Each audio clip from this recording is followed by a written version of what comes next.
All right, first of all praises to Yahweh, Bahashem, Yahweh Shai, Bahashem, Rekakadash, Yahweh in the name of the Heavenly Father, Yahweh Shai, who gave his only begotten Son, who they call Jesus Christ. Now we're going to get into the commandment to hate this world and not be friends with this world.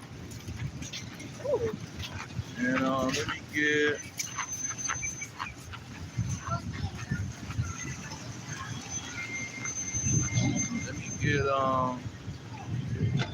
Psalms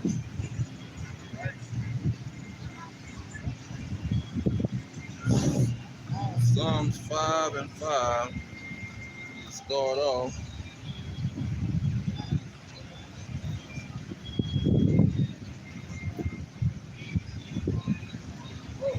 But let me start with verse 4.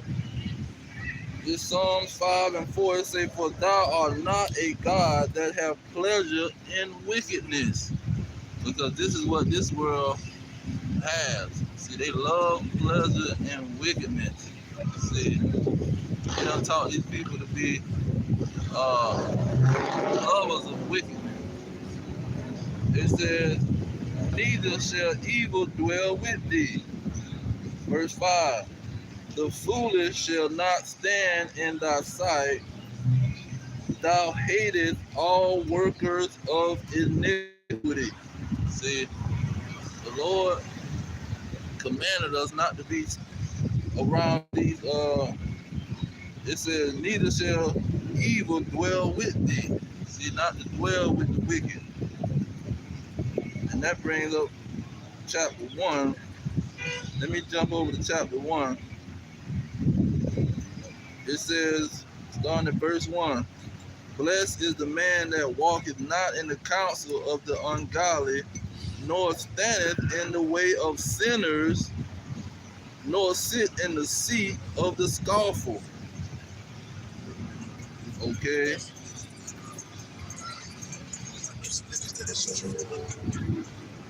So he commanded us not to be standing in the way of sinners. Now let me get Psalms 11.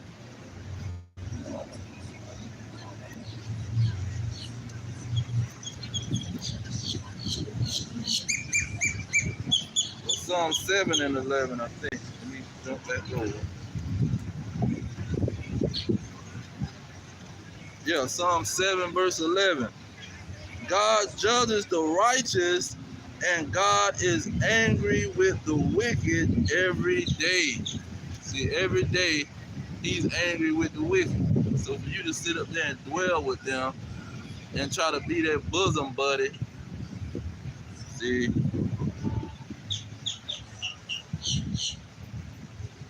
Now let me get that Proverbs chapter 1, because that's a major chapter. And to show you about hanging with these wicked people and being their friend and being the friend of this wicked kingdom. Now let's see here. Psalms. Let me start at verse 10. It say this Psalm chapter Proverbs, Salakia. Proverbs chapter 1, verse 10. It say, "My son, if sinners entice thee, consent thou not." And see, that word consent is a powerful operation. Because in second Ezra, the 16th chapter, it says at the end, these people are going to give an ultimatum to the whole world, and these people are going to consent to them and be had in derision. Because they stay so much in friendship with the world when he try to, these devils try to turn the world into cyborg, they gonna go with it. They gonna consent to them so they can buy and sell. This Proverbs chapter 1 verse 10, it say, my son, if sinners entice thee, consent thou not. Say, if they say, come with us, let us lie with blood. Let us lurk privately for the innocent without cause. What are they doing in Vietnam? See, this is what they was telling these Negroes and Hispanics when it was time to go over there to Vietnam and any other kind of foreign war and join their military. See, it says, if they say, come with us, let us lie wait for blood. What they gonna do? They gonna recruit you into the military. They gonna give you a weapon. You gonna jump on one of their aircrafts and land in them people's land and lie wait for blood to kill somebody. It say, let us lurk privately for the innocent without cause. See, they don't have no cause to go over there and bomb them people and shoot them people country up. See, and try to steal them people resources. See, they didn't have a cause. It's verse 12. Let us swallow them up alive as the grave, and whole as those that go down into the pit. See, that's why these people are known to be death and hell. Let me go to Habakkuk. Habakkuk. Excuse me. Give us a cigarette. Okay, thank you. Have a nice day. God bless you. Habakkuk chapter 2. Let me see. Starting at verse 5, it says, yeah, also, because he transgressed by wine, he is a proud man, neither keepeth at home. See, he going in the other country, bombing up their country, and going to kill people. It says, who enlarges his desire as hell, and is as death, and cannot be satisfied, but gathereth unto him all nations, and heap unto him all people. See, they going somewhere to kill a bunch of people, man. And they going to steal all their resources. This is what they known for. This is back to Proverbs chapter 1, verse 12. It says, let us swallow them up alive as the grave, and whole as those that go down into the pit. We shall find all precious substance. We shall fill our houses with spoil. See, who is this talking about? See, King Solomon, he's talking about these people because this is what they gonna do in their kingdom. See, the whole time, King Solomon, he was dealing with these dragons. See, ain't nothing, he say ain't nothing new under the sun. But let me get in there Obadiah. Because this is exactly what Obadiah said they was going to do. Now what did he say? He said, we shall find all precious substance. We shall fill our houses with spoil. What is these dragons known for? It says, it's Obadiah verse 5. It says, if thieves came to thee, if robbers by night, how art thou cut off? Would they not have stolen till they had enough? If the grape gatherers came to thee, would they not leave some grapes? How are the things of Esau searched out? How are his hidden things sought up? See, they hide the fact that they sitting around being wicked, sitting around rape, robbing, and pillaging people's land. See, let me get verse 14. Let's keep going. It says, cast in, this is back to Proverbs chapter 1, verse 14. Cast in thy lot among us. See, this is what these dragons is saying. Cast your lot amongst us. Join our military and help us go rape, rob, and murder up the world. See, join our Secret Service, our Navy, our Air Force. See, join anything that we got, and we gonna go rape, rob, and murder the world. Join us. This is Proverbs 1 and 14. Cast in your lot among us. Let us all have one purse. See, they even saying that to all nations. Let us have one purse. Come to America, be an American citizen, and join our military and help us rape, rob, and murder every nation on the earth. It says, there it is, verse 15. My son, walk not thou in the way with them. See, he telling his children not to walk in the way of these dragons. See, it says, my son, walk not in the way with them, refrain thy foot from their path, for their feet run to evil. See, we think he talking about random people. King Solomon talking about the main adversary that was in the womb with Rebecca. See, these red dragons. He say, for their feet run to evil and make haste to shed blood. So they ready to kill. Verse 17, surely in vain the net is spread in the sight of any bird, and they lay wait for their own blood, they lurk privately for their own lives. So are the ways of everyone that is greedy of gain. And you see, these dragons always greedy for gain. They want all the money. Work you for minimum wage while he making all the dang money. You working sun up to sun down, and he making all the money.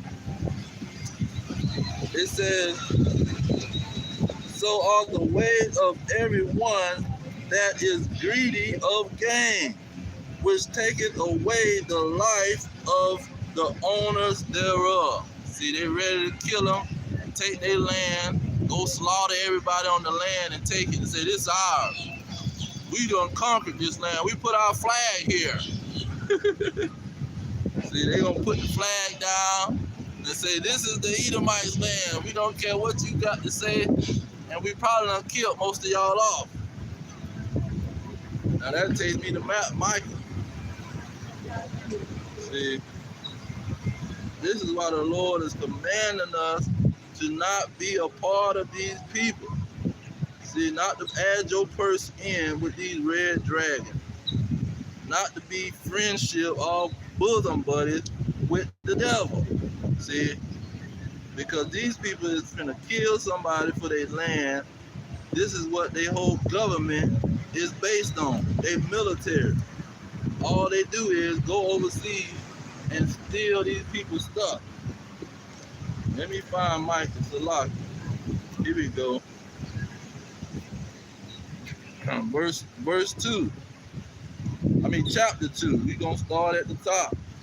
It says, woe to them that devise iniquity and work evil upon their bed. See, they making a plan at all times. See, while you in your bed, they somewhere making a plan, a secret council. See, it says, when the morning is light, they practice it, because it is in the power of their hand. Who has the power? See, who got the power to send troops in people's land and take over their stuff? And their military is not even close. See, who got all the money? See, this is why these people think they God and they so proud, because they got the money to buy the military, to buy the mercenaries, the soldiers. It says, this Micah chapter 2 verse 2, and they covet fields. See, they want somebody's land because of the resources on the land. It says, and take them by violence. See, they going to rape, rob somebody's land.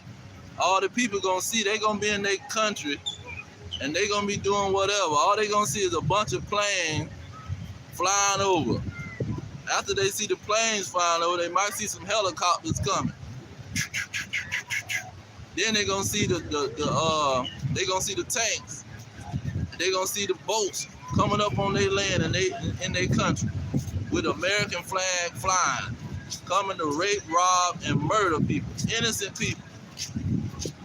It says they covet fields and take them by violence, and houses and take them away. So they oppress a man and his house, even a man and his heritage. See, and it's just not just the heritage of the so-called blacks and Hispanics. See, what they done threw a byword on. They oppressing everybody. In 1865, when they let Negroes off a plantation to go wander in the wilderness, barefooted somewhere, they was over there in Japan and China, colonizing them, telling them what to do. See, setting up schools, teaching them how to run their education system. See, naming the roads, naming the streets. See, they set up one guy to monitor the guy that they got. See, they thinking that they got their own control of their country. But in 1997, China and them just got their independence when Princess Diana died. They probably tried to make a distraction. Let's act like we're giving the Chinese their land back and giving the Chinese some power over their country, which they ain't gave them nothing. And see, these people know it, man, because these Amalekites over there controlling their whole operation. See, because this dragon know how to steal. He don't have to steal with the weapon of a military either. He know how to poison your behind. See, he'll send all kind of rebels. He'll get your own people to kill your behind. He'll pay them off. See, he don't have to lift a finger, man, because he got money. And he working witchcraft on people's mind and make them think that he got a gift for them. Oh, let me get that. Ecclesiastes. This is how he run his operation, man. And the Lord exposed his behind and tell the secrets of how he operates through his prophets. See, we were sent to expose this dragon, expose this devil. Ecclesiastes 7:7.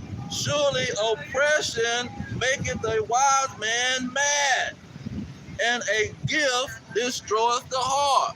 See, he gonna bribe them with their money. See, that's why America owns all the gold. See, even though Russia and these other countries trying to team up against America, America still got the majority of the gold under their possession. Due to 1944, when the whole world sent the gold to America. See, they still own the most gold because they got the strong military to keep that gold. But it says a gift destroys the heart. See, he can bribe anybody. Hey man, I got $1,000, $1,500 a month if you want to be a spy against Russia. See, the own Russian, he trying to get the Russian people to be spies. This is how this dragon operate, man. See, this devil gonna bribe you with a gift. I'm gonna give you a gift. Once he give you the gift, he done destroyed your whole mind. You don't forgot that he the enemy and he the devil. See, you don't forgot that he hates your guts, try to starve you out, see, poison you in every different direction. Say it's to depopulate your whole operation. See, you don't forgot what he got going on. Because he done gave you a gift. That's what he got, welfare. He gonna give you some food stamps. See, come to America, man, they feed you over here. They give you food stamps, they give you housing. See, they ready to throw a gift at you to destroy your mind. So you won't understand that he is the devil. See, the Lord commanded us not to be bosom buddies with these people. To understand and keep on the front of your mind that this is the devil and he is the wicked. Let me go back to Micah chapter 2 Uh, and let me see here. I'm gonna jump down to verse 4. Micah chapter 2, verse 4. In that day shall one take up a parable against you. See, every time we talking about these dragons, it's a parable that has been taken up. See, we got a parable about these people. Rape, rob, and murder. Everybody know that parable. They're not ignorant of the parable.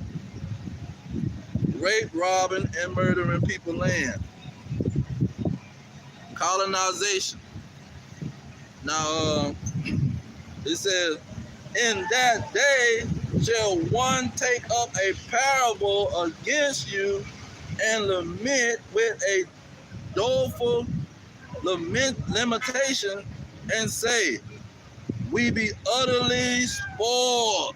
See, he done rape, rob, and murder everybody. He's sitting on a gold. I seen a red dragon sitting on gold, a whole room full of gold blocks. See, you never gonna see nobody else operating like that, cause they ain't stole nothing. It says they shall lament with a doleful lamentation and say, we are utterly spoiled. See, these people done utterly raped, robbed, and murdered millions of people. And see, Negroes will sit up there and be their bosom buddy. See, they'll be their bosom buddy and say, God forgive people and all this kind of stuff. When the people still rape, robbing, and murdering. It says, let me read that again. I'm going to start from the top. Verse 4. It's Micah chapter 2, verse 4. In that day shall one take up a parable against you and lament with a doleful lamentation and say, we be utterly spoiled. Now, when you spoil somebody, you steal their stuff. You rob them. See, you take their resources, their gold, their oil. It says, he have changed the portion of my people. See, see, God gave everybody a portion. See, he didn't just put everybody together in a melting pot. He gave everybody their land. The East Indians in their land, the Chinese in their land, the Arabs in their land, the African in their land. He gave everybody a portion. But the so-called white man say, no, I'm going to your land and take your portion. This finna be my portion. That's why he say they're gonna take up a parable and say, we be utterly spoiled. He have changed the portion of my people. See, he came to Vietnam and shot up the place. He done changed our portion. We don't know where we belong now. He done came to South Korea and changed the portion of my people. He done came to Africa. He done came to Europe. They don't even belong in Europe. See, Georgia, Russia is the only place up in the mountains somewhere, in the cold mountains, where they belong. But they done went in everybody's land. South America, they got major kingdoms in America. But they done went to South America and changed the portion of the South America. Mexico, they don't supposed to be in no Mexico. It was 1840s. They went down there and just took the land. Say, this is our land. The Russians were trying to take it. The Europeans, the Spanish were trying to take it. They just went down there and took the land. That's why he said, I'm going to start over at verse 4. For in that day shall one take up a parable against you and lament with a doleful lamentation and say, we be utterly spoiled.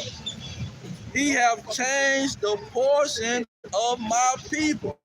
See, in the Negro, see, we always talking about he changed the portion of our people. He pushing guns in our community, drop off a box of automatic weapons in Chicago in the alley. What you think a bunch of bad behind kids gonna do? A bunch of bad teenagers. They gonna shoot up the place. Now you done gave them ultimate power. See, this is what these dragons do. It says, how have he removed it from me? Turning away, he have divided our field. See, and that's going back into 1948. Also, when he stole the Holy Land from the Arab. The Arab, they was possessing that land. But in 1948, you got these small hatters. They say, no, you know what? Them and the Jehovah wickedness, Edomite, Christian Edomites over here. You know what? We're going to go over there and divide that land up.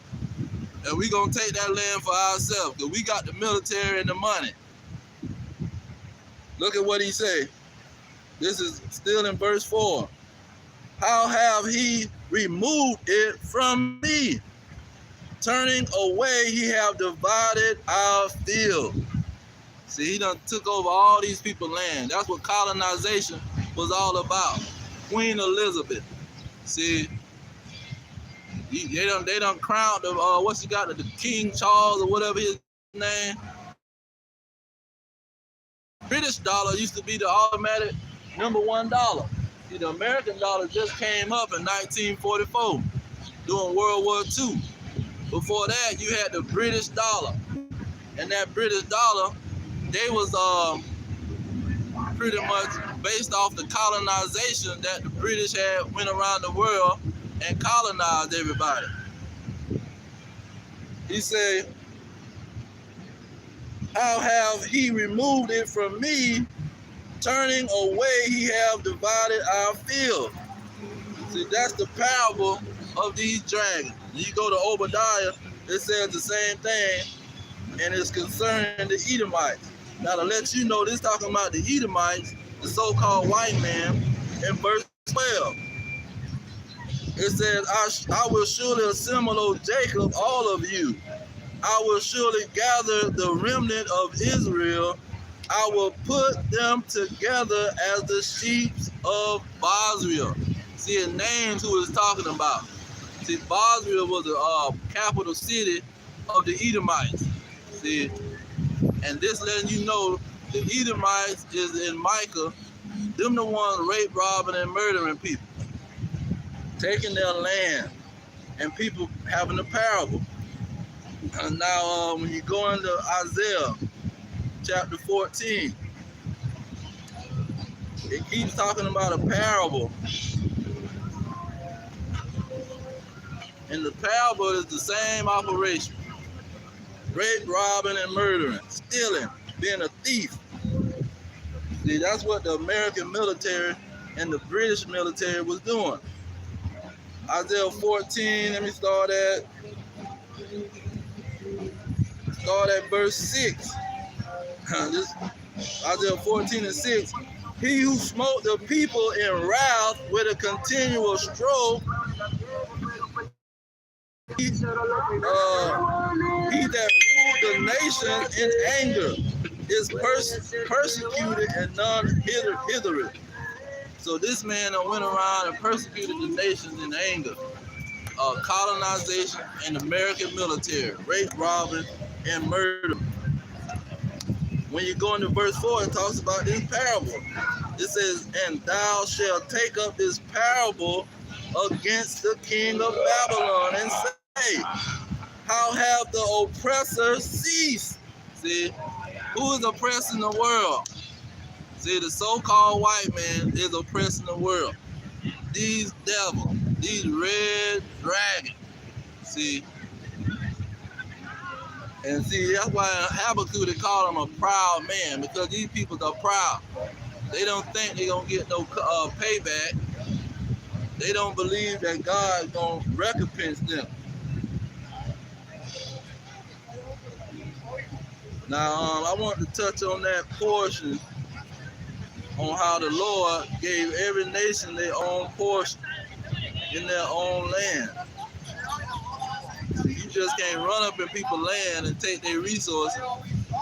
You can't run up in their land and say, oh,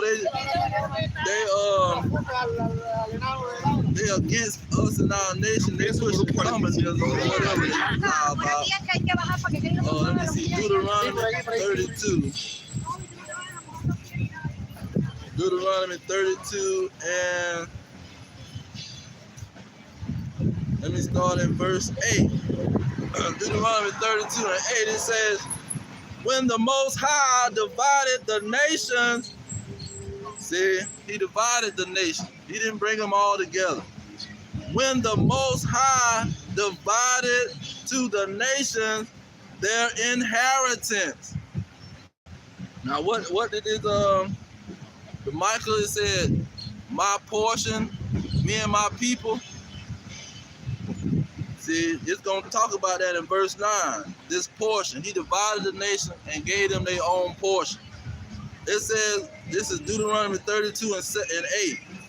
When the Most High divided to the nations their inheritance, when he separated the sons of Adam, he set the bounds of the people.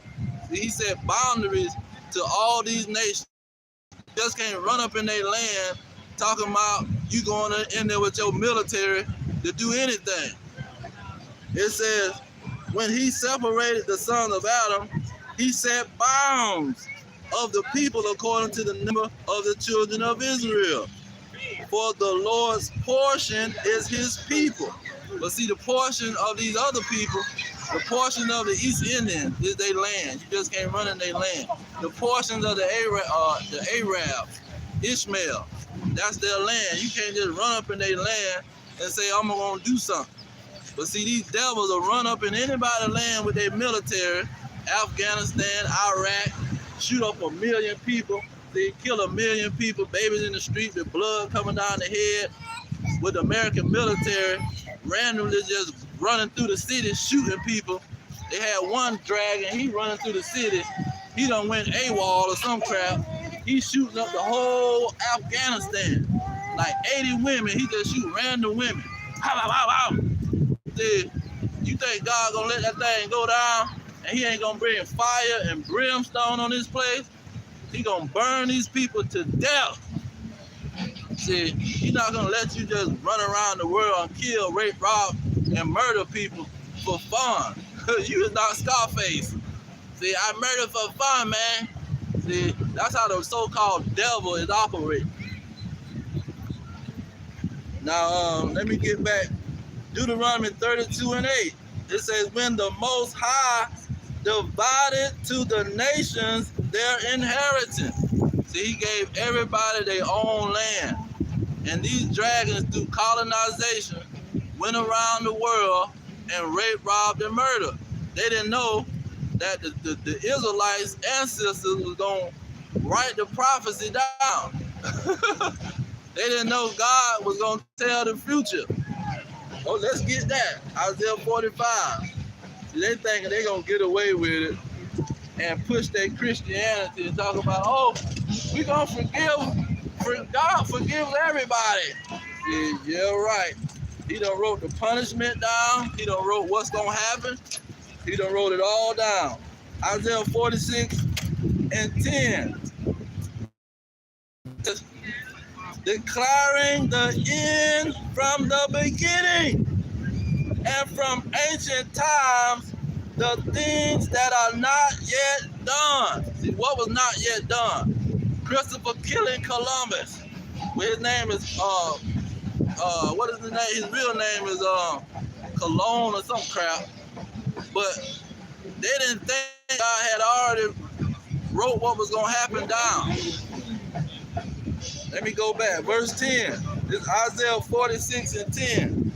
Declaring the end from the beginning and from ancient times the things that are not yet done. See, before they came over here in 1492, the Lord had already told the Israelites what they was going to do.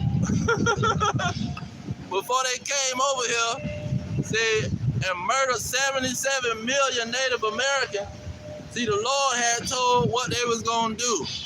See, you going to go and you going to murder the Northern Kingdom. And these silly doves, Ephraim, he going to drag his children over the border and send them to your behind. See, let you wrap them up in aluminum foil on your border. See, he done told what was gonna happen. Let me finish that verse out. Isaiah 46:10, it say, saying, my counsel shall stand and I will do all my pleasure. So the Most High, man, he don't walk these people into a whole trap. They don't even know it. See, that's like you give your child some freedom and see what he gonna do. Or I'm gonna go on out there and play, and you watch it, and you see what he gonna do. See, that's what the Most High did. He gave them a little freedom, and when he gave it to them, they went and raped, robbed, and murdered everybody, man. Colonized everybody's land. They don't even supposed to be in the land. You don't want to put your flag down. Look, the American flag, the British flag, we're here, baby. They thought they gonna get away with it. Now, while I'm talking about that, let me get that Colossians.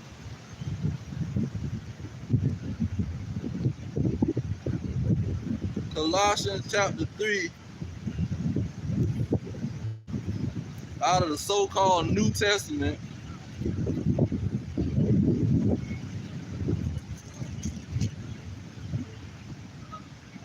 and 25, it says, but he that doeth wrong shall receive for the wrong which he have done, and there is no respect of person. See, the wrong that he done, he gonna receive it. That's why we gonna go to their cities, run through their cities like it's nothing. See, they get scared when we walk down the street, man. We get 300 people walk down the street, and these dragons be scared to death. So imagine when we get our ultimate power. Now, I want to get that Numbers 33. See, you just can't rape, rob, and murder and think you're going to get away with it. That's like us. We don't walk around and act like we going to just blast somebody and we going to get away with it. We know the police coming. We know it's going to be a snitch. Somebody going to get you, man. But they think they just going to rape, rob, and murder and get away with it. Okay, Numbers 35 and 33. It says, so ye shall not pollute the land wherein ye are, for blood it defileth the land, and the land cannot be cleansed of the blood that is shed therein, but by the blood of him that shed it. So while he's going around the world killing and murdering people, see, he gonna get the same operation. And it ain't gonna be no, oh, I became a Christian and I want somebody to forgive me. Lord, forgive me. See, no, they can't do none of that. That's out the way.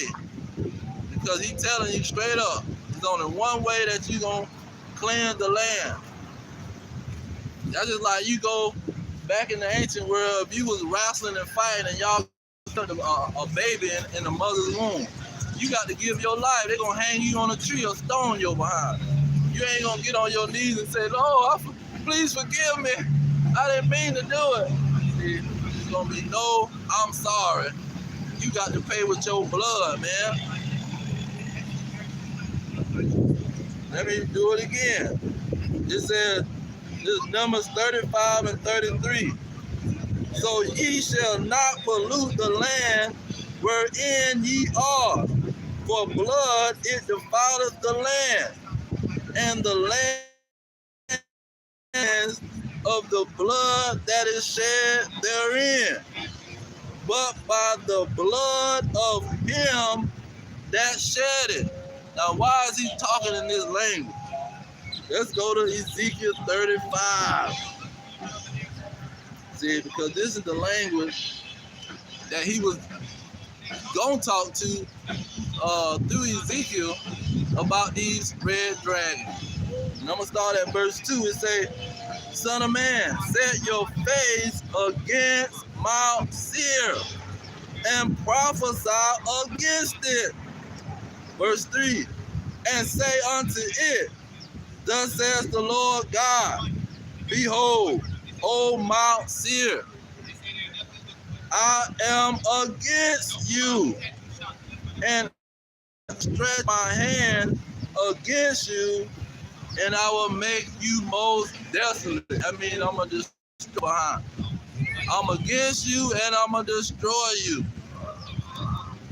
Now it says, when you jump down, verse 6, verse 6, it says, therefore, as I'm alive, says the Lord God. See, he making the oath. And when he say, as I'm alive, he said you can bet your life on it. It says, therefore, as I'm alive, or as I live, shall the Lord God, I will prepare you unto blood. See, that's why he's talking about blood. He's saying, blood shall pursue you. Saith you have not hated blood, even blood shall pursue you. See, that's why he say you can only cleanse the land by the blood of him that shed it. So you just can't say, oh, I'm a Christian now, and you got to forgive me. No, you got to pay with your blood, man. Your words ain't going to work. Your words don't mean nothing. See? Now, verse 5 lets you know why. It said, because you have had a hatred and have shed the blood of the children of Israel by the force of the sword in the time of their calamity, in the time that their iniquity had an end. So these dragons killing 77 million Native Americans, taking over their land, shedding their blood. See, they got it all in the movies, man. When the cowboys, they telling them, if you go scalp one of these Indians and bring back their scalp, we'll give you like 2 pieces of gold. See, this is the crap that these dragons were doing during the so-called 1800 cowboy days. Let's go find one of these Native Americans and scalp them. It says, because you have had a perpetual hatred. That perpetual hatred means an everlasting hatred. And have shed the blood of the children of Israel. See, they didn't know that those Native Americans was the children of Israel. And if they did know, which Christopher killing Columbus knew, because he had a Hebrew translator, Luis Torres. See, he brought Louise with him. So when he got off the boat, Louise went to talk to the women or whoever that was on the property, the land, and they say, oh, the Lord God is but one God. See, in Hebrew, because he was coming from Spain, where the Israelites was over there in captivity under these dragons. So they were starting to take over. Now, then you got the southern kingdom, Judah, Benjamin, and Levi, coming off the west coast of Africa.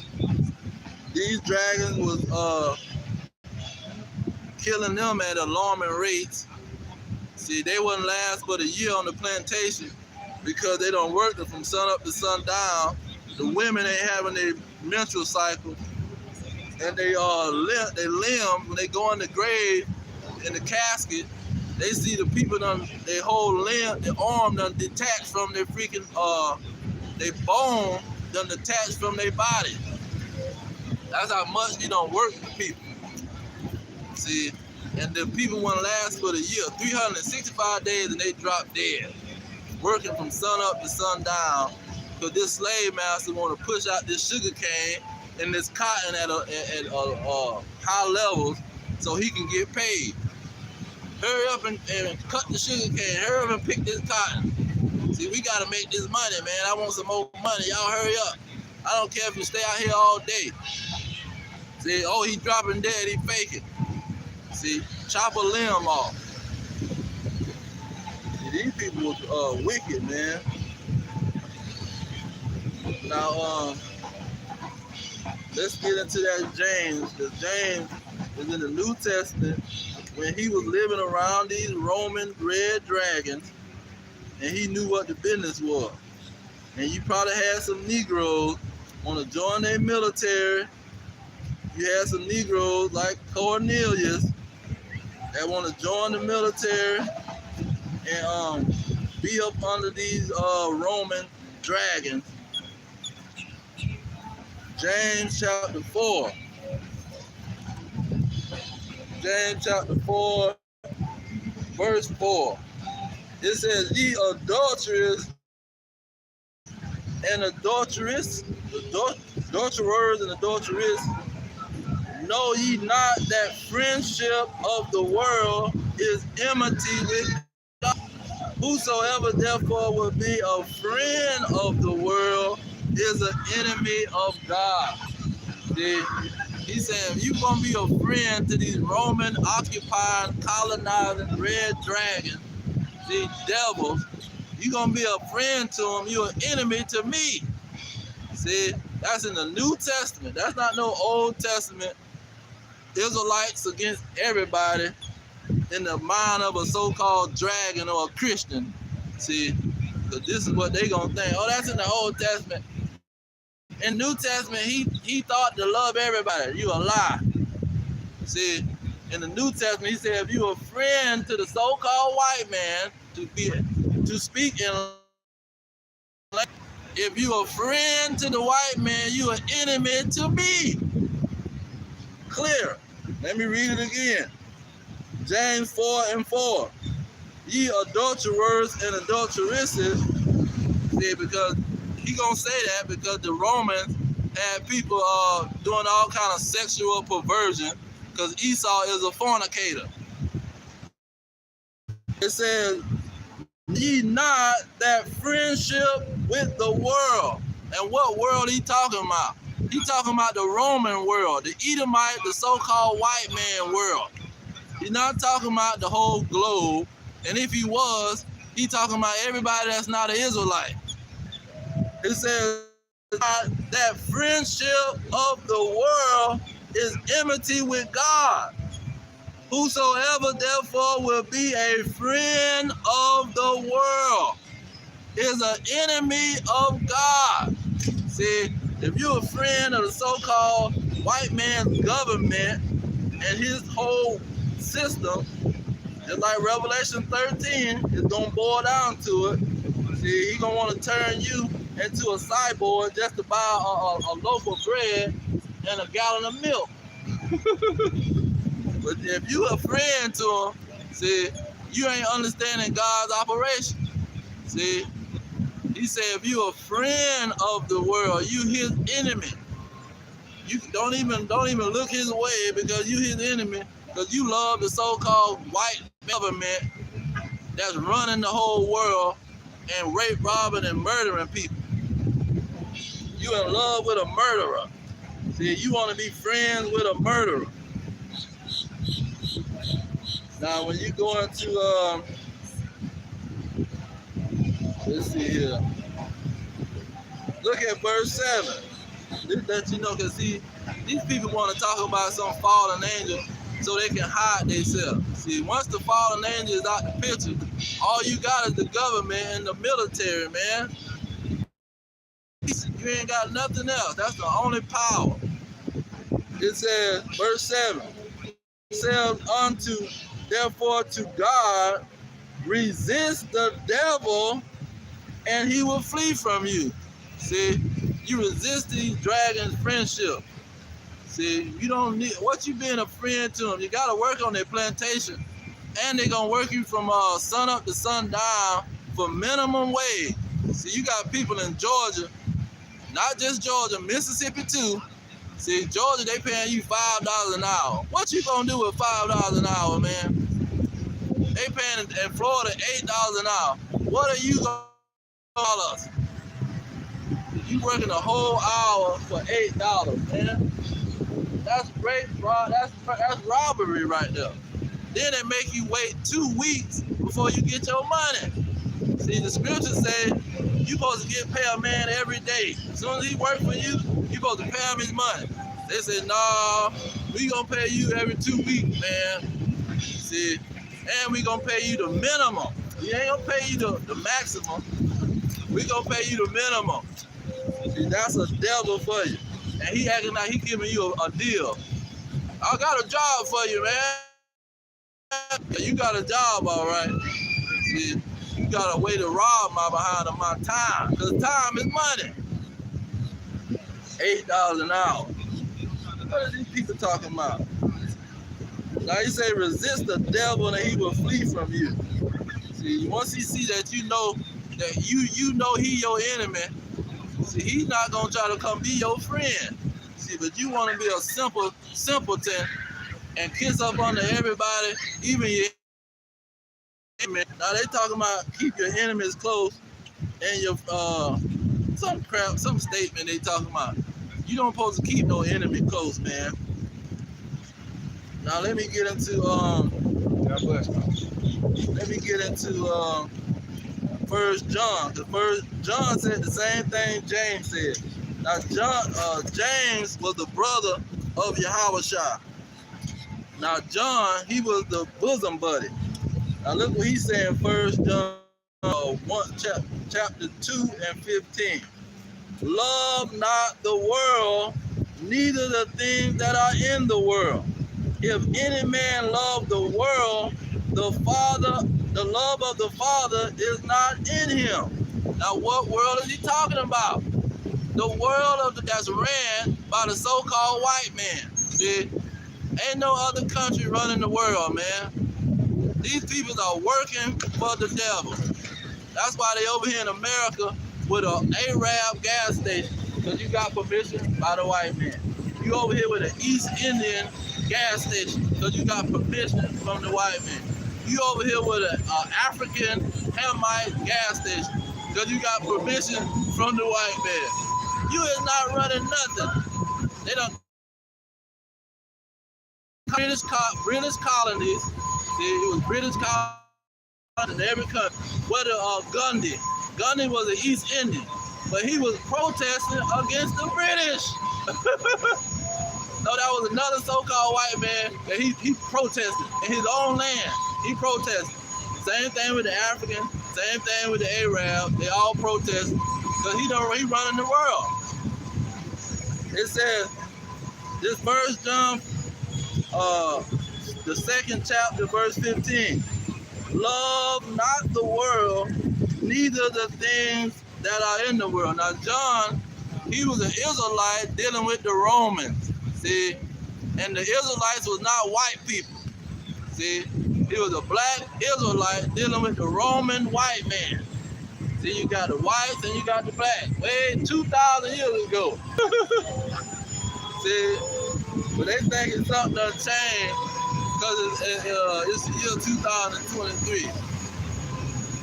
What war changed? Did somebody have a war? Did World War I take the white man off the throne after colonization?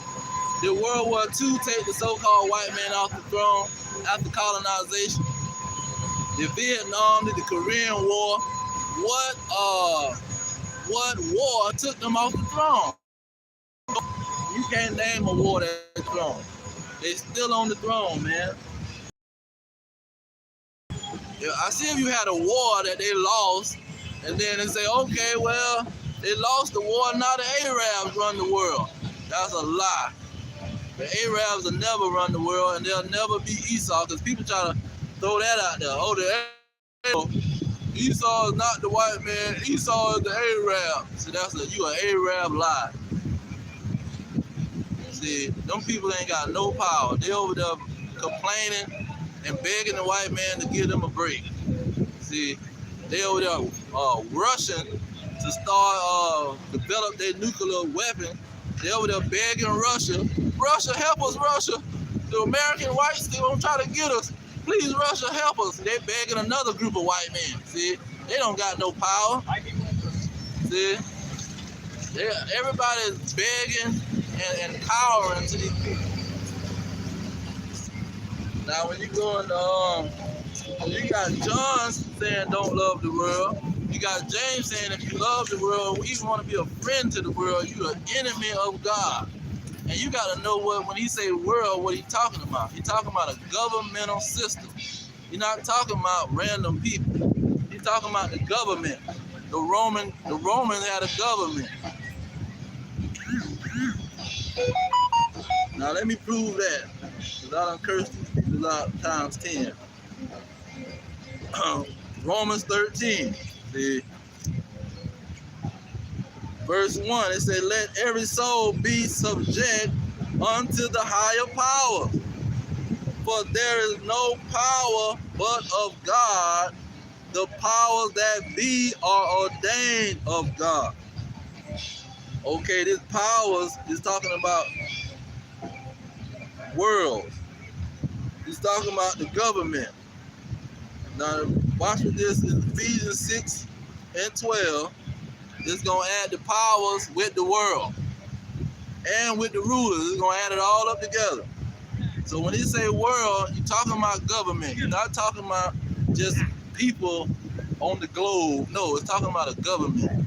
So this Ephesians 6 and 12, it say, we wrestle not against flesh and blood, but against principalities. Principalities mean government. It don't mean no freaking demons, man. Where is these people? Well, I know well. They get it from the Edomite Christian. See, because ain't nobody else came up with that crap. That you can't look at the word principalities and you straight up talk about a demon. See, that's coming from a dogma of the Catholic Church of these red dragon Edomites, man. You see principalities and you think of demon. No, you think about your days listening to these Christians, see, and they talking about demon. It says against powers. Now what was Romans 13 talking about? Powers was the government. It says against the rulers, see, the government of the darkness of this world. Another governmental word. Against the spiritual wickedness in high places. See, it's not, when it say world, it's talking about a government. And people love the world. And John was talking about the government of the Edomites because he wasn't dealing with everybody's government. He was dealing with the Romans. Same thing with James. They was dealing with the Romans during the Roman time. See, because Apostle Paul was a Roman citizen. That's how much the Romans had to colonize everything. The Greeks had colonized everything too. That's why I call it the Greco-Roman Empire. They had an empire. See, it wasn't just one little country sitting off in the cut. Nobody don't know what they're doing. They don't got no influence in the world. No, they knew when here come the Greeks, you better bow down. Here come the Romans, you better hide out and bow down. See, they knew what was going on. They knew they were some murderers. They'll come and murder everybody around here. You better do what they say. You let them Romans pop up or them Greeks pop up, they're going to kill everybody. See, they understood that. So when he say love not the world, he talking about love not the government of the white man. See, that's clear. It's not a mystery. Now, let me get... This another one too. This another one, major one. Luke chapter 1. Now, because when Luke wrote the operation, all right now. When Luke wrote his writings, who was in rulership? Who was the government? The Roman government. See, it wasn't a multinational government. It was the government of the white man. They got Roman statues, Caesars. All these Caesars was just like a redneck in Alabama, just like a redneck in Georgia. See, he says this is Luke chapter 1. I'm gonna get right to the point. Verse 7 and 1. It says that we should be saved from our enemies and from the hand of all that hate us. And let me jump back to 68 to let you know who is this we. This we is not talking about a Christian. 68, it says, blessed be the Lord God of Israel, for he have visited and redeemed his people See, the God of Israel, his people. Not talking about no Christian church. Now, in verse 7, it lets you know this was prophecy. Say, as he spake by the mouth of his holy prophets, see, who saw what was going to happen before it happened. It says, which have been since the world began, that we, see, the Israelites, should be saved from our enemies and from the hand of all that hate us. Why is he saying from the hand? Because we going to be in their hand. We going to be under their government. We going to be their workers, their employees, their slaves. We not just going to be randomly wandering the world. You're going to have governments in the world. Verse 72, it says, to perform the mercy promise to our fathers. So not only is it prophecy, it's a promise. See, you got a promise to be delivered from your slave master. You got a promise that you won't be a slave with a social security number. And you got to have what you call it, a pad. What is when you leave the country? A passport. Yeah, you ain't got to have a passport and a social security number to leave the country.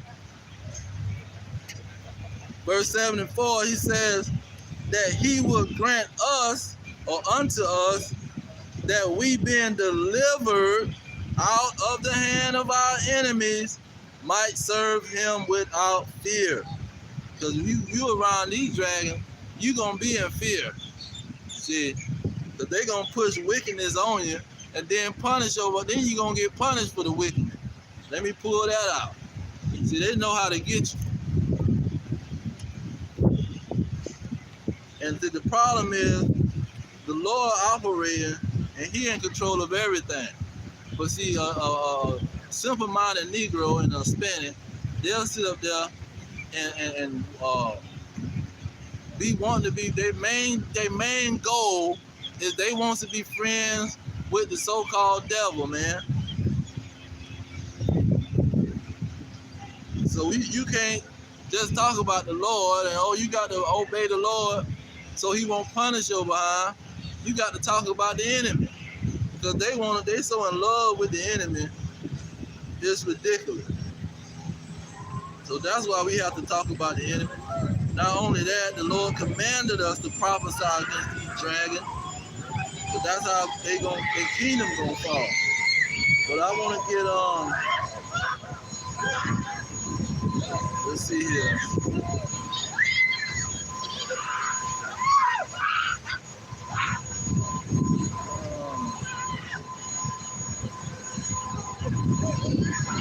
Maccabee. I done lost my train of thought. So I was going to talk the last verse I was on. Love not the world.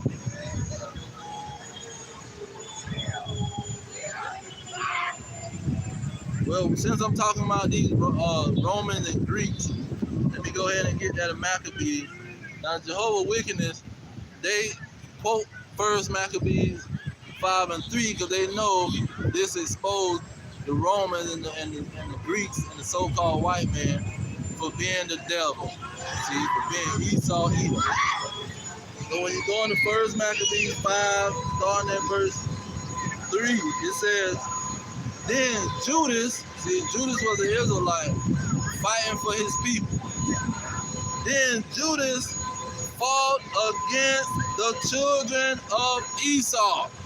See, when you go into history, the only people that Judas then was fighting was the Greeks. See, it was no when the so-called white man tell the story, he not gonna talk about no children of Esau. He gonna talk about the Greeks. See, he gonna say the Maccabees, they was a bunch of brothers that got together, and Judas was the leader, and they went and fought against the Greeks because the Greeks was trying to take over the Jerusalem. See, that's all they gonna tell you. But see, the scriptures say in First Maccabees 5 and 3. Then Judas fought against the children of Esau in Idumea. See, he let you know who these Greeks were.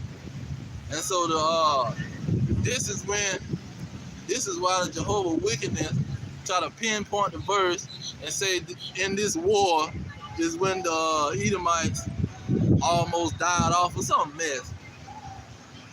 See, because they know that scripture identifies them as the Edomites, and you don't supposed to have no Bible in your hand talking about you a Christian congregation of the Jehovah Wickedness. And the law is done away with. You can eat whatever you want to eat and do whatever you want to do. You ain't got to follow none of the laws. Yahweh, he said that the white Jesus was the end of the law.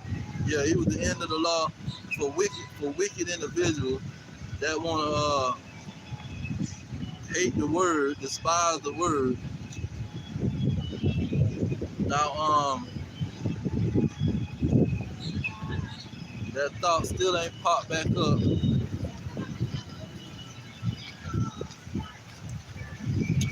Let me go back to that James 4 and 4. That was a monster. James 4 and 4, it says, you adulterers and adulteresses. That's another thing. Esau is a fornicator. That's why all these people is around here fornicating, see, dealing with transgender, see, dealing with all kind of wickedness, man. It says, ye adulterers and adulteresses, know ye not that the friendship of the world is enmity with God? Whosoever therefore be a friend of the world, see, join their military, voting in their politics, God bless. praising their government, see, whosoever therefore be a friend of the world is an enemy of God. See, you over here singing about God love America and bless America and all this crap. And he straight up tell you that you doing that, you an enemy of him, man. You don't supposed to be a part of this world talking about anything. And especially the foundation of the world. Oh, that's what I want. Let me go ahead and get that. What is the world talking about? Now that we got the whole oracles of God back, the devil tried to hide it. 2 Ezra 6 and 9. For Esau is the end of the world. That means Esau is the world. In layman terms, Esau is the world. And he said, love not the world. That means love not Esau. Love not the soul. And Esau is the so-called white man. We just demonstrated that in First Maccabees 5 and 3. See, Judas and the Israelites was fighting the Greeks, who turned into the Romans, who was the Edomites the whole time, the children of Esau. See, Esau is the end of the world because Esau is running the world. This is his world. And he clearly tells us to not be a friendship to Esau, to the Roman, what they say now, the revived Roman Empire. See, America is nothing but a revived Roman Empire. It's a revived Greek Empire, because the Greeks ruled all kind of stuff. That's why Alexander the Great, when he went around, he was conquering everything. Hey, baby, what's going on? What's going on? How are you doing? I'm doing wonderful. I ain't seen you in so long. You know who it is, right? Yeah, I'm seeing what you're looking like. Who is this? What's my name, Jason? I don't even know. You know me. Yeah, I know you. Lula Mae daughter. Oh, yeah, Lula Mae. Boy, and Tawana. I know her Tawana now. I think I know Tawana. You know I used to about to be able to jack you up at Indigo. Yeah, for real. You Still looking young, too. Thank you. I'm 55 and I'm feeling. Hey, I'm good to see you. you too. What y'all like What you doing? on? Oh, tomorrow. What? What did you do? Hebrew Israelite. Huh? Hebrew Israelite. Oh, okay. Yep. Look it up online. You'll see it. Your name? No, just look up Hebrew Israelite. It'll break it down for you. Okay. All right, Okay, baby. take care, Jay. All right, y'all. Now, let me get back to Esau. This is 2nd Ezra 6 and 9. They say, for Esau is the end of the world, and Jacob is the beginning of it that followed. So the next world is gonna be Jacob's world. The Israelites gonna be running the world. So when the Israelites running the world, the contrast or the parallel to that is Esau running the world. See, the world is pretty much means Esau. So when you go into 1 John, what is it? Chapter 2, verse 15, I think, and it talks about love not the world. It's saying love not Esau. Now that takes me to Romans. Let's go to Romans, and it's a clear operation.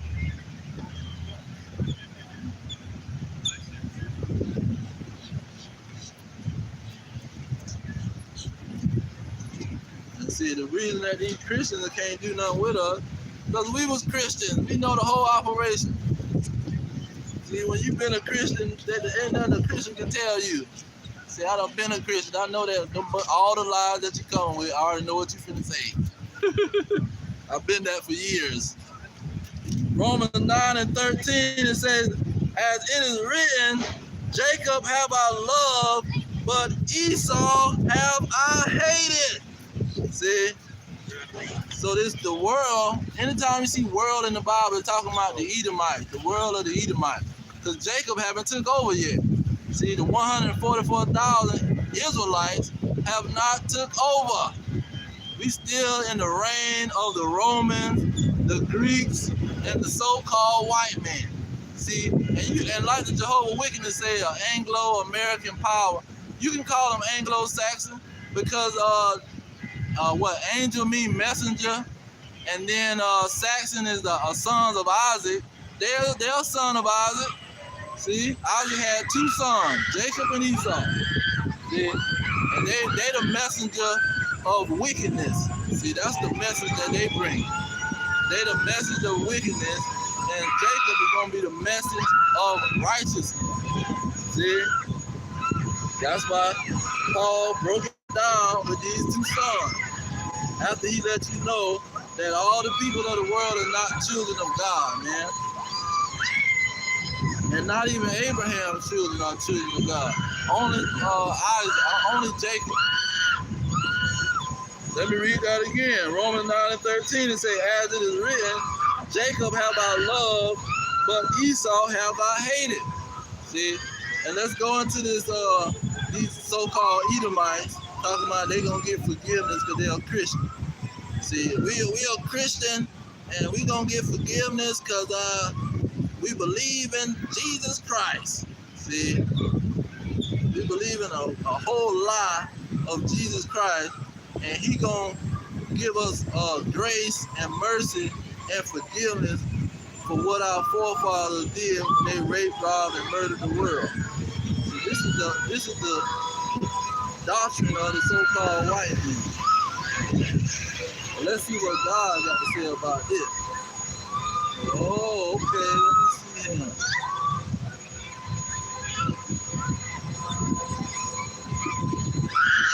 Joel and Amos. Amos chapter 1, verse 11. It says, thus says the Lord, for 3 transgressions of Edom, and for 4 I will not turn away the punishment thereof.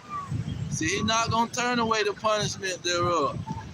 You ain't going to be able to become a Christian, and they're going to forgive you for rape, robbing, and murdering all these people in the world. See, you done rape, robbed, and murdered so much, they calling you death. See, they calling you the grave. That's how much these people murdering people. You know you got to be murdering a lot of people if they calling you the grave, man. Well, that was in Proverbs chapter 1. See, calling these people the straight up grave. He done stole so many stuff, stole so many people's stuff. They done made a parable saying, look what he done did to my people. They done raped and robbed and stole everything. But he said in,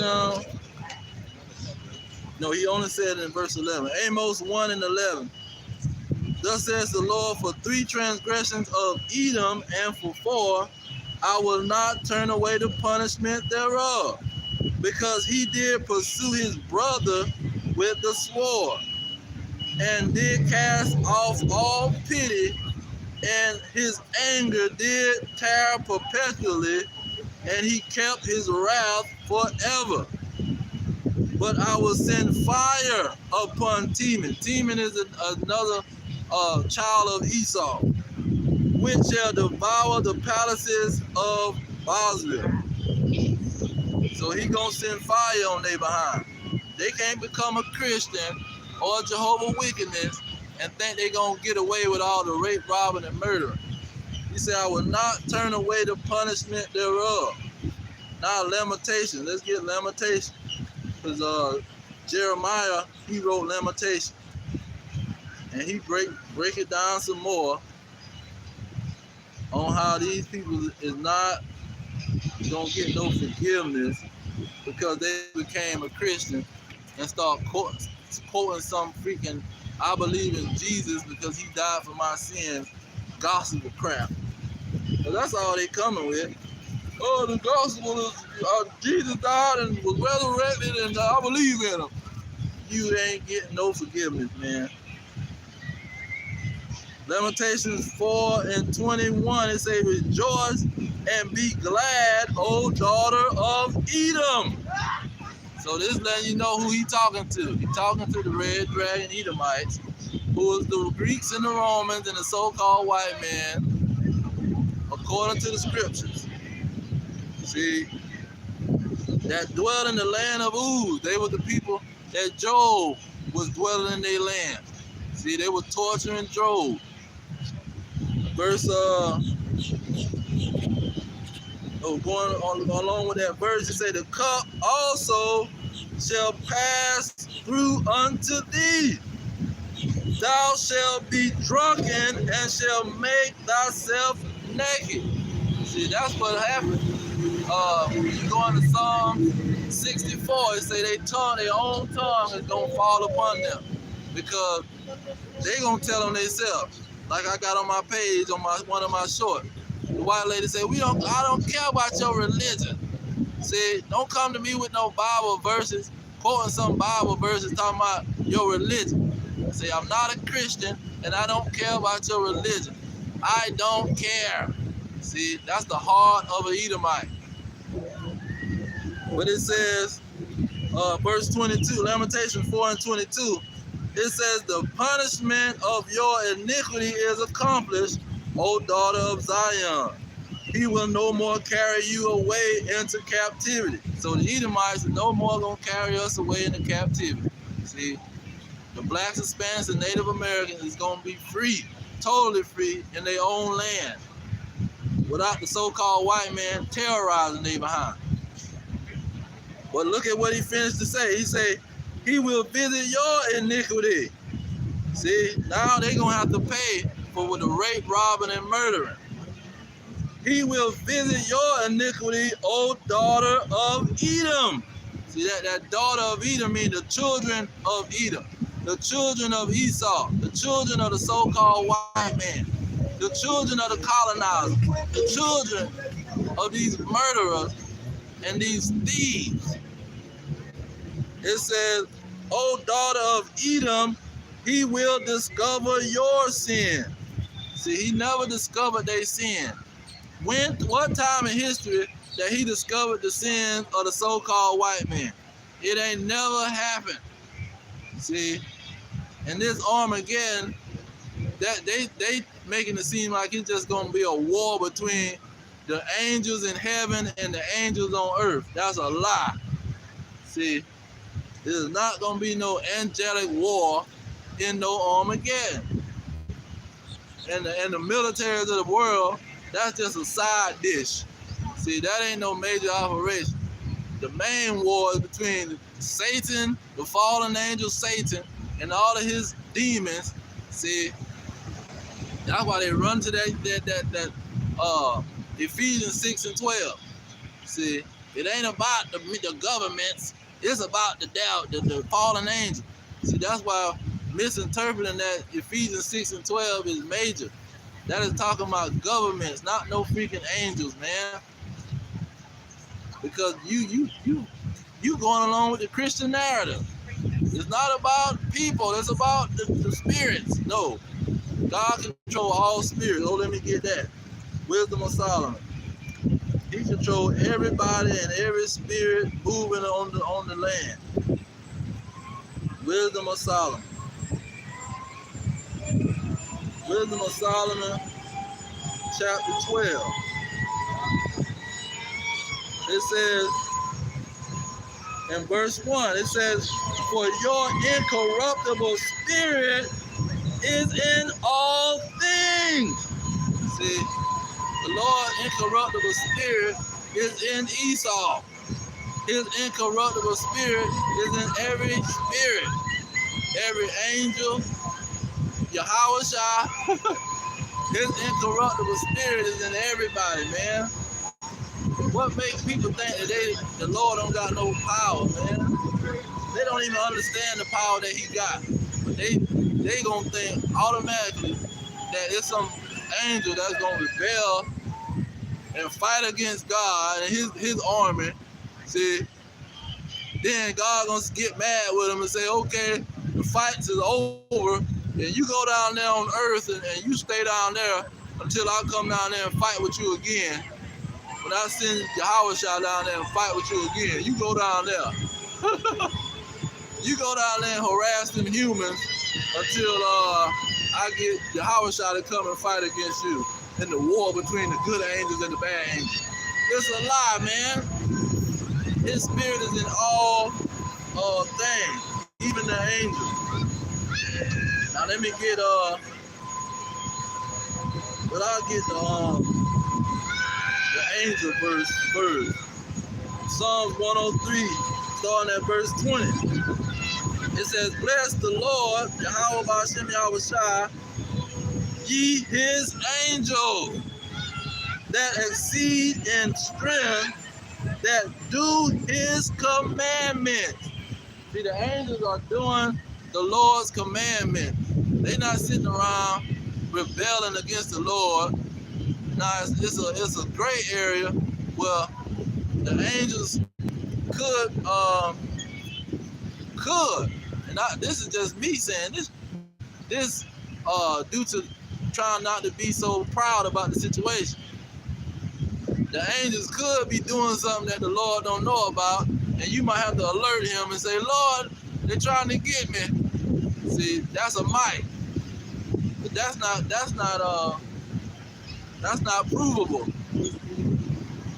See, well, I'm gonna say I can't prove it, but it's a possibility. So I'm not gonna go so hard on the situation when these people talking about, oh, the angels are messing with you, the angels are doing something to you. Because as soon as I hear something like that, I'm thinking, hold on, wait a minute. The angels do what God tells them to do, man. They're not sitting around here hiding behind a tree, slapping you in your face, and then you got to alert the Lord and say, oh, Lord, the angel just slapped me in the face.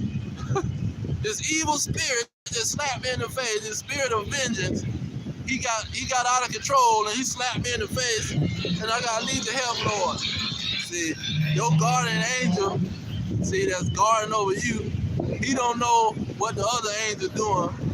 He can't see him. He behind the tree, and he's slapping you in the face. And you got to alert the guardian angel to alert the Lord. See, is it that type of situation?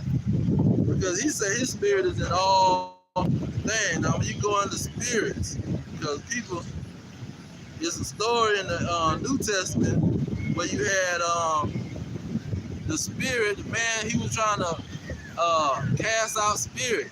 So he said, he trying to tell the spirits to do something.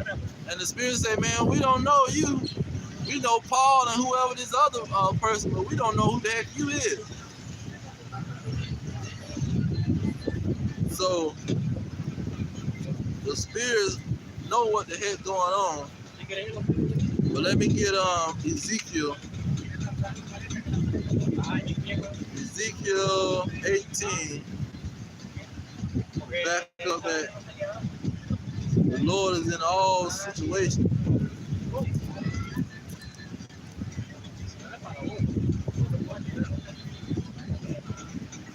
Do it add up. That's the whole thing. It's not adding up. Ezekiel 18:4, it say, behold, all souls are mine, as the soul of the Father, so also the soul of the Son is mine. The soul that sinneth, it shall die. So he said the souls are mine, they belong to me. See? Now when you go into what was the other one? He said the souls are mine.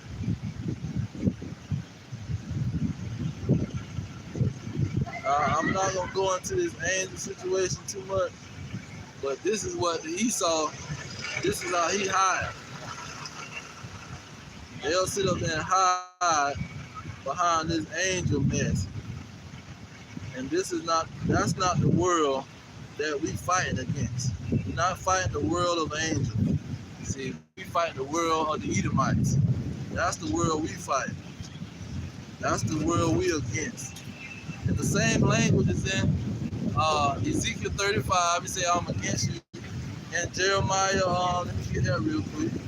Jeremiah 51:25. He tells you, Jeremiah 51:25, it says, behold, I am against you, O destroying mountain. See, people that's destroying everything on the earth. See, he ain't against no fallen angels, because they ain't did nothing. He says the Lord, which destroyeth all the earth. See, they got the military, they got the government institution that's destroying everything. It says, and I will stretch out my hand upon thee and roll thee down from the rock and will make thee a burnt mountain. See, and that mountain stands for kingdom. That mountain stands for government. See, that's just not some random operation. Now, let's get into is it in Luke? No, John.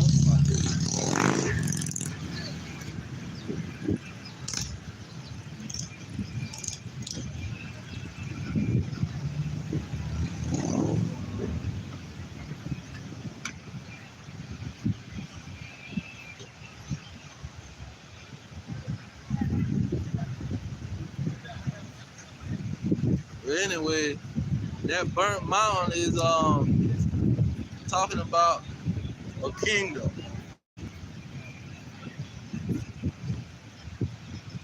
Oh, Matthew 21.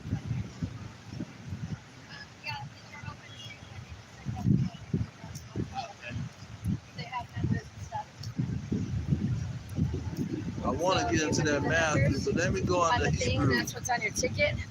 Oh yeah. Hebrews chapter 12, verse 16.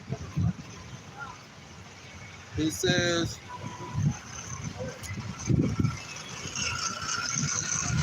lest there be any fornicator or profane person as Esau. See, who for one morsel of meat sold his birthright, for he know now that afterward, when he would have inherited the blessing, he was rejected. For he found no place of repentance, though he sought it carefully with tears. Now, when he sought it carefully with tears, let's see what happened after that. Okay.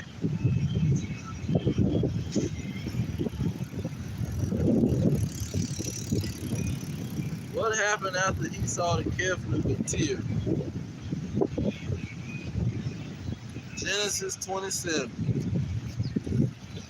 Now we know that these people are fornicators because they push all kind of sexual perversions, sleeping with animals, marrying animals, uh, being pedophiles to people's children. See, they the main culprit, and they legalizing with their laws. They legalizing the crap. Now when you go into what is this? Genesis 27 and 40. Well, let me start at 38. See what he was crying and what blessing he talking about. See, he's not talking about any kind of blessing. He's talking about the main blessing in Hebrew. What he say? This is Genesis 27 and 38. And Esau said unto his father, have thou but one blessing, my father? See, it was more than one blessing. So when he was rejected, he was only rejected with one of the blessings. But that other blessing, he got that one. And that's what the whole situation is about. It says, bless me, even me also, O my father. And Esau lifted up his voice and wept. And Isaac his father answered and said unto him, behold, thy dwelling shall be the fatness of the earth, and of the dew of heaven from above. See, that's where that heaven and earth come from. See, new heavens and a new earth. This is the same wording. And that new heavens and a new earth, or that heaven and the earth, mean a rulership. And look at verse 40. It says, and by thy sword shall you live, and shall serve thy brother, and it shall come to pass when you shall have the dominion that you shall break his yoke from off your neck. Now, that sword is talking about the military and any kind of weapon that these dragons come up with. But mainly they're military. They're ruling by their military. See? And then it says, when thou shalt have the dominion, meaning you're going to have rulership over Jacob. Jacob is not going to have no power. See? You're going to have rulership over him. You're going to have the dominion. Because what he said in Genesis, you should have the dominion over the fishes and the fish of the sea and the animals on the ground. You're going to have dominion over them. He told the woman, your husband is going to have dominion over you and rule over you. So Esau was going to rule. See, he wasn't just going to cry for the first blessing and not get the first blessing. That's his rulership.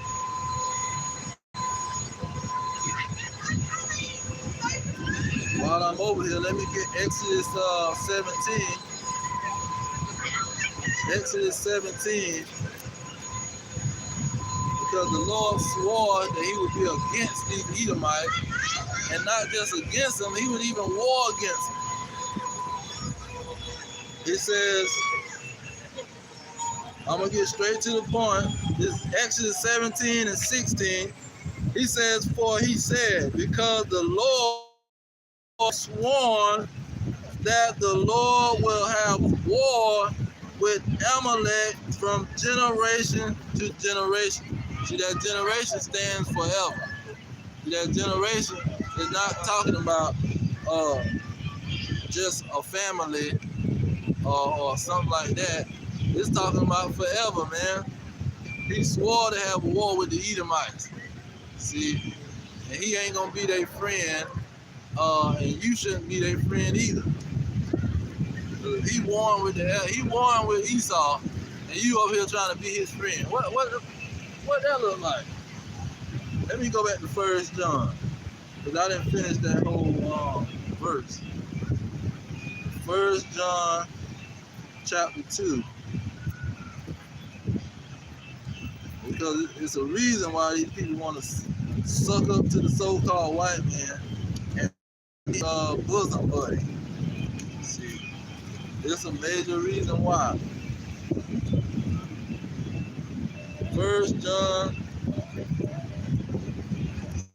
chapter 2 and 15. Let's read this again. It says, love not the world, neither the things that are in the world. If any man love the world, the love of the Father is not in him. They loving Esau. It says, for all that is in the world, everything Esau is pushing, the lust of the flesh, because he's a fornicator. See, Esau is a fornicator, and he wants you to be a fornicator. It says, and the lust of the eyes, that's why you got these coastlines full of naked people, nude beaches. So you got nude beaches all around America. Even though they got pools everywhere, because they want you to walk around naked. See, and that's against the law of Moses for you to walk around showing your narrow behind. It says, and the lust of the eyes and the pride of life is not of the Father, but of the world. See, not of the Father, but it's of Esau. Esau, the so-called white man, is pushing that crap. See, God is not pushing for people to walk around butt naked and show their narrow behind. That's because of some sand and some water around. See, that's the devil. He don't outlaw that crap. He's supposed to outlaw that crap. It says, and the world passes away, and the lust thereof, the will of God abide forever. See, he ain't, in his law, you walk around like that, you might get stoned. See, but in the so-called white man's law, you can put on a thong, see, you can walk around, you can put the children in the thong, and the police ain't gonna show up. So you go to the Arab country, you go over there in Afghanistan, let me get one, Iran. Go in Iran and think he gonna put on a thong and dive in the water. They gonna throw you behind jail. There was some women in Egypt, they was wearing dresses, twerking in a dress, and the police put they behind in jail. See, they was covered up from head to toe in a long dress. The police said, oh, you see you online twerking, we gonna fine you $2,000 and throw your behind in jail. So you gonna push that Edomite demonic vibration on our children. See, on the young girl that's watching you. So this is only legal with the so-called Edomites. See, they making it legal. This is not coming from the Father. When you go into the Father's law, you had to put on a dress down to your ankle. You can show no curves, you can show no nipples. See, but you come to the Edomite country, you can be butt naked and the police, nobody will call the police and say, hey, this lady out here with a thong on, she's showing a goosebumps on her booty cheeks. See, nobody gonna show up. Let me read verse 16 again. Because this is another reason that these Negroes, see, they love this freedom of wickedness. That's why they're in love with these Edomites. 1 John 2 and 16, it say, for all that is in the world, the lust of the flesh. See, the women want to show they behind because they lusting all over the place. Yeah, you hear the Edomite come out and say it's a free country. You free to be wicked under the rule of the Esau. See, he gonna allow you to be wicked. You can walk around butt naked. See, that's not of the Father. The Father will punish your behind for that. It says, for all that is in the world, the lust of the flesh, and the lust of the eyes, and the pride of life. See, the Negro, see, I know the Lord dresses up his people so they can be identified, because them the main ones, they can be dirt poor, and they'll throw on all kind of jewelry and fancy clothes when they ain't got a pot to piss in. But they all getting this crap from these dragons. See, the world push that crap. The lust of the pride of life. Everybody riding around in a car thinking that they doing something. See, you ain't doing nothing, man. You riding around in a raggedy car that's devaluing, ain't worth nothing. You got to spend money just to ride it. You like a bad child in one of them little toys. You riding around in a toy trying to see what's going on. Wrong behind people. I just seen the women that stopped me. That stopped and said, hey, see them grown behind women, 55, 45, randomly riding around in a freaking car thinking that they doing something. See, trying to see what's going on in the neighborhood. Riding around in circles like they're at the NASCAR car race. Fancy clothes and get in one of these cars and ride around and show people I got some money. I'm in a new car. See, this that ESAU push. Let me start over at the beginning. It say, for all that is in the world, the lust of the flesh and the lust of the eyes and the pride of life is not of the Father, but of the world. See, all of this crap in America is coming from the rulers of the world. And the rulers of the world is the Edomites. See, that's the blessing that they was given. They was given dominion over the world, and they ruled them with their military. So when you go into Ephesians 6 and 12, that's talking about the Edomites. Not talking about no freaking angels, man.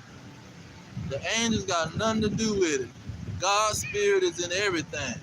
See, His spirit is in all beings. You ain't got no independent spirit nowhere. And so what is being commanded is that you hate the world. You don't love the world. You loving the world, man, you an enemy of God. See, you loving the governments of the world. Oh, let me get that. And Daniel chapter 2.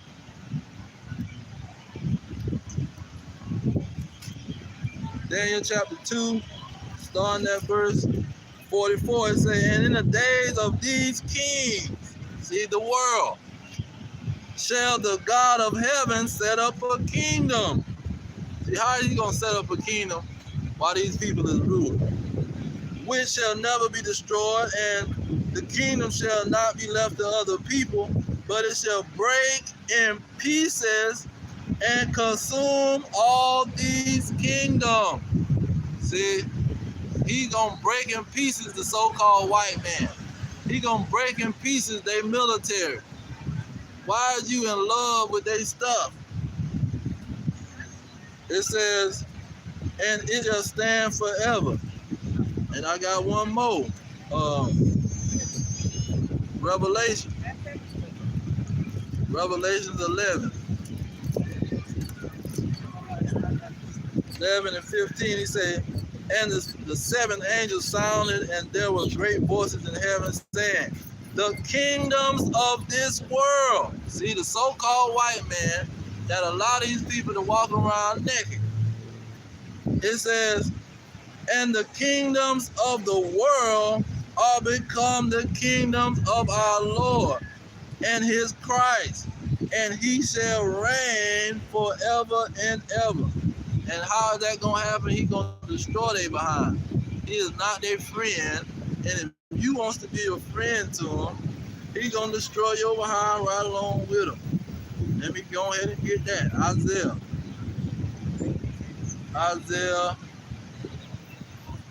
13. He says in verse 15, everyone that is found shall be thrust through. How do you thrust somebody through? You use a weapon. It says, and everyone that is joined unto them, see, they friend. You want to be friends with the world. Everyone that is joined unto them shall fall by the sword. See, You're going to be thrust through just because you want to be bosom buddies with the so-called white man. Just because you was in love with Esau and his government and his whole kingdom. See, because people want to take the kingdom out of the picture. See, it's not about you talking about the Edomites. It's that they run the country. They run the kingdom. And so you got to be against them because the Lord is against them and he coming to destroy them behind. We about at 2 hours. Proverbs 3:31, it say, envy thou not the oppressor and choose none of his ways. So not only is you supposed to be against these people like the Lord is against them, you supposed to not choose none of their ways. But you see that these Negroes want to choose their ways and walk around on the beach butt naked. See, so they walking behind because the so-called white man gave them license to do so. The Edomite woman walk by talking about, we just a free country.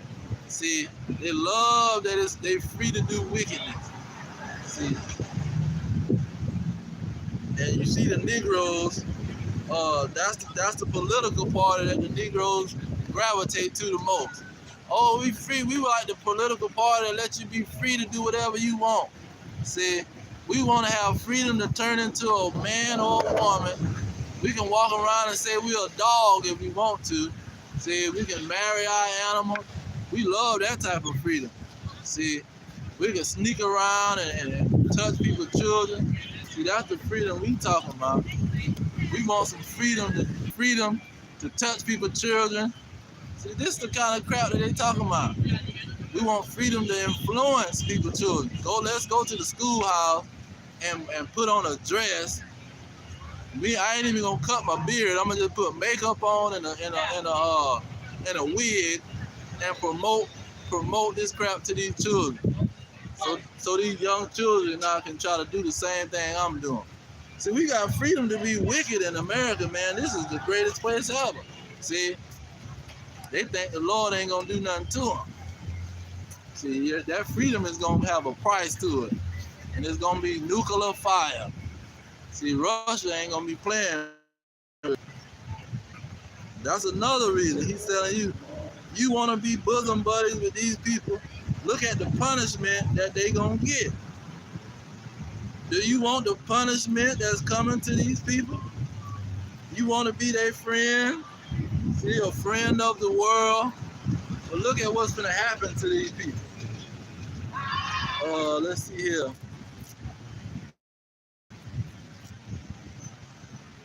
Peter. See, because they'll go into Revelation. Oh, that's a symbolic book. That's talking about some symbolic stuff. Well, Peter broke it down in layman terms.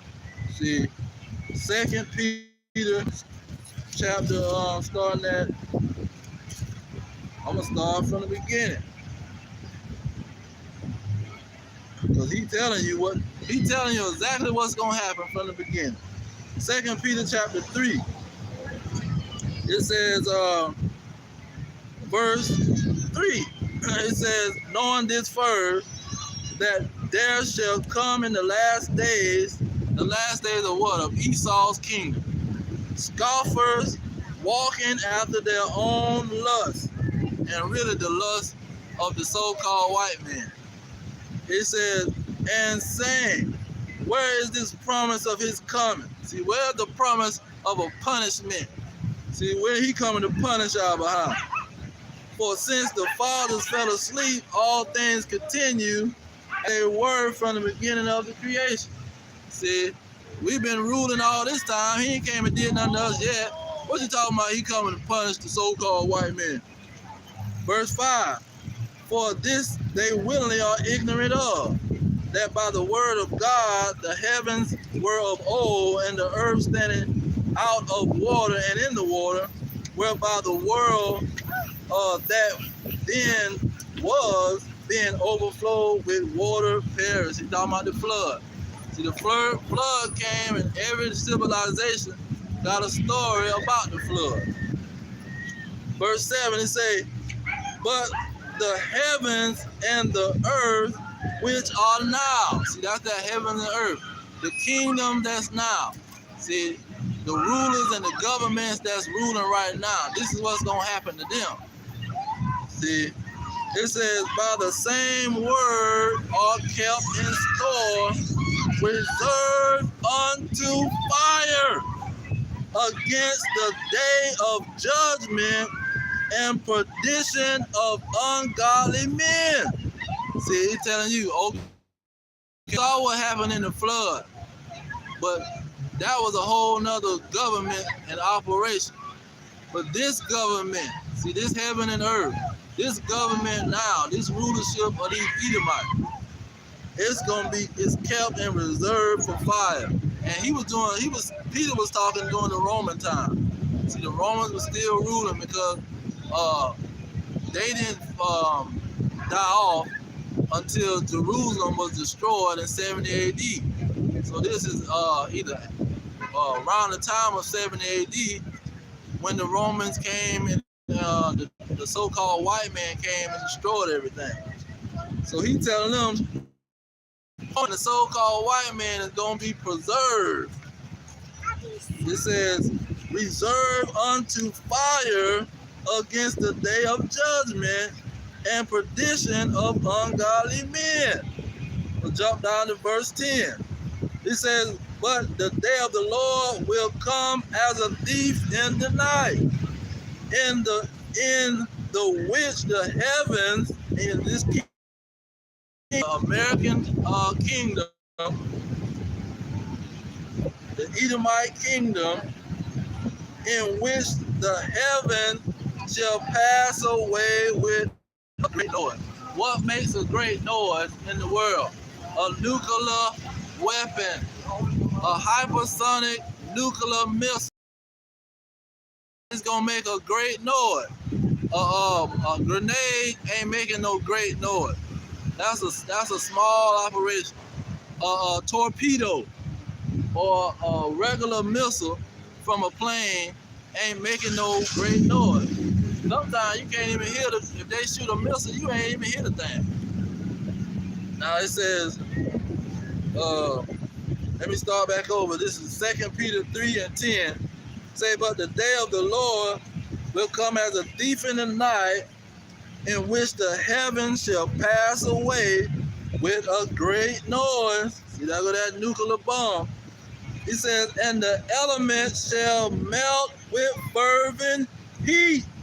See, if God is just sending random fire out the sky, you know, he got the angels, they sending random fire out the sky. It ain't gonna be no great noise. See, he talking about a great noise. Boom! It says, which the heavens shall pass away with a great noise, and the elements shall melt with fervent heat. The earth also and the works that are therein shall be burnt up. See, when those nukes start flying from Russia, when those nukes start flying from North Korea, when those nukes start flying from Iran, see, they got an underground city full of nukes. See, they can drive down into the city, and just like this road, they can see nukes all the way down to the hotel. See, this the Iranian, and they ain't the only one. The Chinese got nukes. See, all these people that's against America with the BRICS, see, they say we forget the American dollar. We want to have our own currency, and we don't want to have to trade with the dollar, because every country has to trade with the American dollar. See, they have to have 2 banking accounts in America to do their trading with, because that American dollar is the almighty dollar. That's why they can make the song Almighty Dollar. See, but these other countries done got tired of that. That's why they got the BRICS. BRICS mean the Brazil, the Russians, the Chinese, the East Indians, the South Africans. See, all of these people is coming against the dollar. And they not just coming against the dollar, they getting nuclear weapons. So when these Edomites over here get upset because their dollar done crashed and they don't got no money and they ain't ruling with their dollar, they gonna start pulling out their guns and weapons. So they already know we attacking their dollar and they gonna get upset. So guess what? While we attacking their dollar, we gonna get these nukes ready so we can send it right on over there and blow them into smithereens before they attack us. Because we know these Americans love to rape, rob, and kill people. See, they don't have a problem with dropping the bomb on you. See, that's what happened with Nagasaki and Hiroshima. And the Japanese say, oh, you want to come to Hawaii and bomb us? Okay, we got something for you. We gonna send a tester. First they sent one. Then it blew up some island off where nobody was at, just to warn them. Then they sent another one. Boom. Killed probably 20,000 people. Sent another one. Killed another 20,000. See, these people, they don't mind dropping a bomb on your behind. You saw what Trump was in there trying to play nice guy, and he still was talking about dropping the bomb. He trying to be their friend at the same time talking about I will blow y'all to smithereens, man. I got a mother bomb I'm gonna drop on y'all behind. See? And Trump was trying to be nice to him. Now this is Peter breaking down how these bombs is gonna destroy this man's kingdom. Let me jump over to verse 12. This 2 Peter chapter 3 verse 12, it says, looking for and hastening unto the coming of the day of God, wherein the heavens being on fire shall be dissolved, and the elements shall melt with fervent heat. See, he gonna burn these people to death. See, but they thinking they gonna get away with touching people's children. They gonna get away with passing laws so people can be all kind of abominations. It's not gonna work. And the prophecy and the prophets already seen it going down. You see, Peter, well, good reason why Peter breaking it down, because see, they'll go into Revelation and say, oh, y'all don't understand Revelation. So Peter made it very plain. He made it plain and simple. He gave you two situations where God destroyed a lot of people. See, and he gave you the flood, and he said this situation is going to be just like the flood. Oh, now Jeremiah, let's get that. He talked about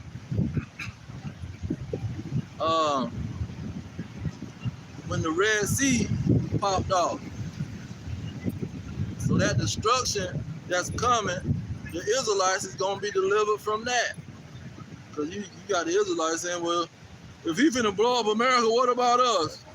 See, well, just like when he drowned all them Egyptian Hamite Africans, see, he drowned they behind in the Red Sea, and that Red Sea really going into Edomite Sea. Jeremiah 16 and 14, he said, therefore, behold, the days come, says the Lord, that it shall no more be said, the Lord liveth, that brought the children of Israel out of the land of Egypt. So they ain't gonna be talking about no Red Sea and Moses and all this kind of stuff. They gonna be talking about America. Verse 15, it say, but the Lord liveth, that brought up the children of Israel from the land of the north. See, that land of the north is talking about North America. Because when those nukes come, see, he's not going to kill all the children of Israel. The children of Israel is going to be delivered with these spaceships or these UFOs that's flying all in the sky, got the military scared. See, that's who's coming to deliver the children of Israel. It says, and from all the lands, whether he have driven them, and I will bring them again in their land. See, we're not going to be a slave under the so-called white man no more in his land. Got to work at his funky job from sun up to sundown. We're going to be in our own land. See, he's going to be calling us aliens and all this crap. We're going to be in our own land, and he ain't going to have nothing to do with it. It says, and I will bring them again into their land that I gave unto their fathers. See, and that land he gave to us is what these people over here fighting over here. The Arabs and the so-called Edomites, they over there fighting over the land. See, they shoot missiles all into the Arabs. They call them the Palestinians. They shooting torpedoes and stuff into people's land, blowing the people up. See, they walking around with babies in their arms. Oh, they done blew a missile. Let's rush the baby to the hospital. And these small hatters over here, the Edomites over here in the other land, and they the ones shooting the missile. And when it happened, the so-called American Edomites say, they ain't did nothing, y'all leave them alone. Don't do nothing to them. Don't criticize them. Don't even talk about the situation. It's not their fault. The Americans back them up all the time. Now another proof that these Edomites know that they finna get blown up, especially in America. A lot of them done left the country and they over there building bunkers. And I'm gonna get that in Revelation. Then I'm gonna come back to Jeremiah 16. Jeremiah 16. Revelation chapter 6. See, this is the evidence that they know this is in the game plan. And they got it in their game plan. This Revelation 6, starting at 5th, but I'm gonna start at 13. Yeah, I'm gonna start at 13 and say, and the stars of heaven fell unto the earth. Ain't no stars falling on no earth, man. This talking about nuclear missile. When you looking up in the sky and you seeing something that's shining, something that's bright, you talking about a nuclear missile. There's no such thing as a star falling from the sky. This Revelation 6 and 13. It says, and the stars of heaven fell unto the earth, even as a fig tree casts her untimely figs when she is mighty wind. So there ain't gonna be no wind blowing. The wind gonna blow and make stars fall in the sky. No, it's gonna be somebody pushing a button, and that nuclear hypersonic missile gonna shoot off in the sky. Thousands of them. They gonna fill up the sky, and then that's how you gonna think that stars is falling from the sky. You see, when Apostle John was writing it, all he was saying it was a vision, like you watching a movie. See, and he can't describe it as, oh, it was some weapons in the sky. It was some nuclear weapons in the sky. No, he not gonna say that. He gonna say, man, it was something in the sky. Looked like the stars was falling out of the sky. See, but he really saying nuclear missile. But he looked to him and looked like stars was falling out of the sky.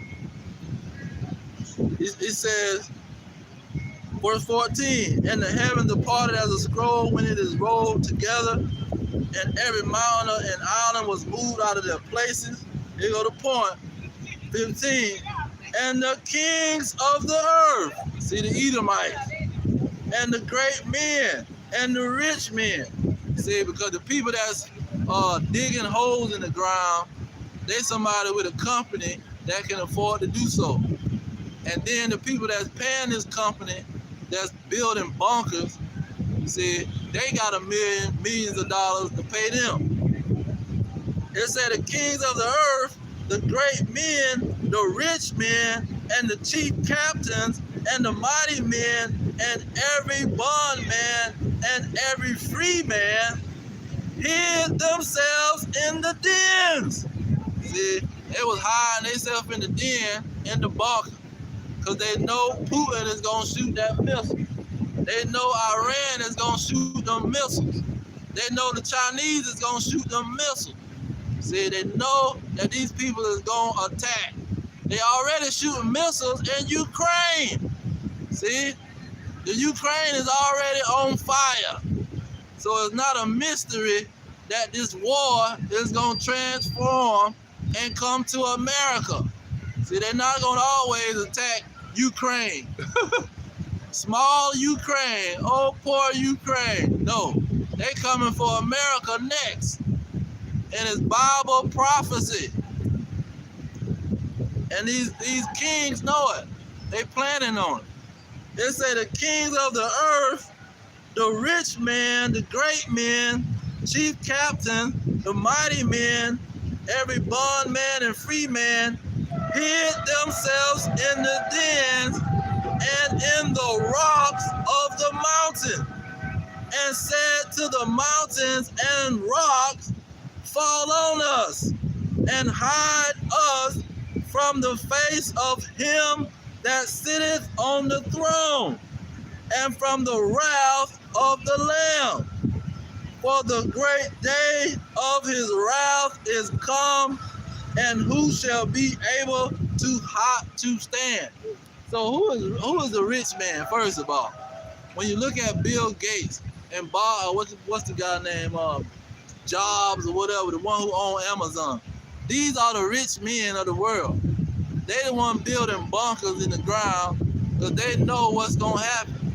And they call it doomsday bunker because they know doomsday is coming for the Edomites. See, for the so-called white man that's in control of the world, see, that's threatening everybody, see, you can cut it on the East Indian news channel, and the whole time they talking about America trying to be a police of the world. They trying to tell everybody what to do. See, it's not a mystery. Now I'm gonna go back to Jeremiah 16. Now when the deliverance happened of the Israelites, this what's gonna happen to these kings that's building bunkers under the ground. It says, behold, I will send for many fishers, says the Lord, and they shall fish them. And afterward will I send for many hunters, and they shall hunt them from every mountain and from every hill and from out of the holes of the rocks. So these kings and these rich people building bunkers, thinking they gonna get away, but he gonna send for hunters. See, these Israelites, he gonna give them power, and they coming. Oh, let's get that.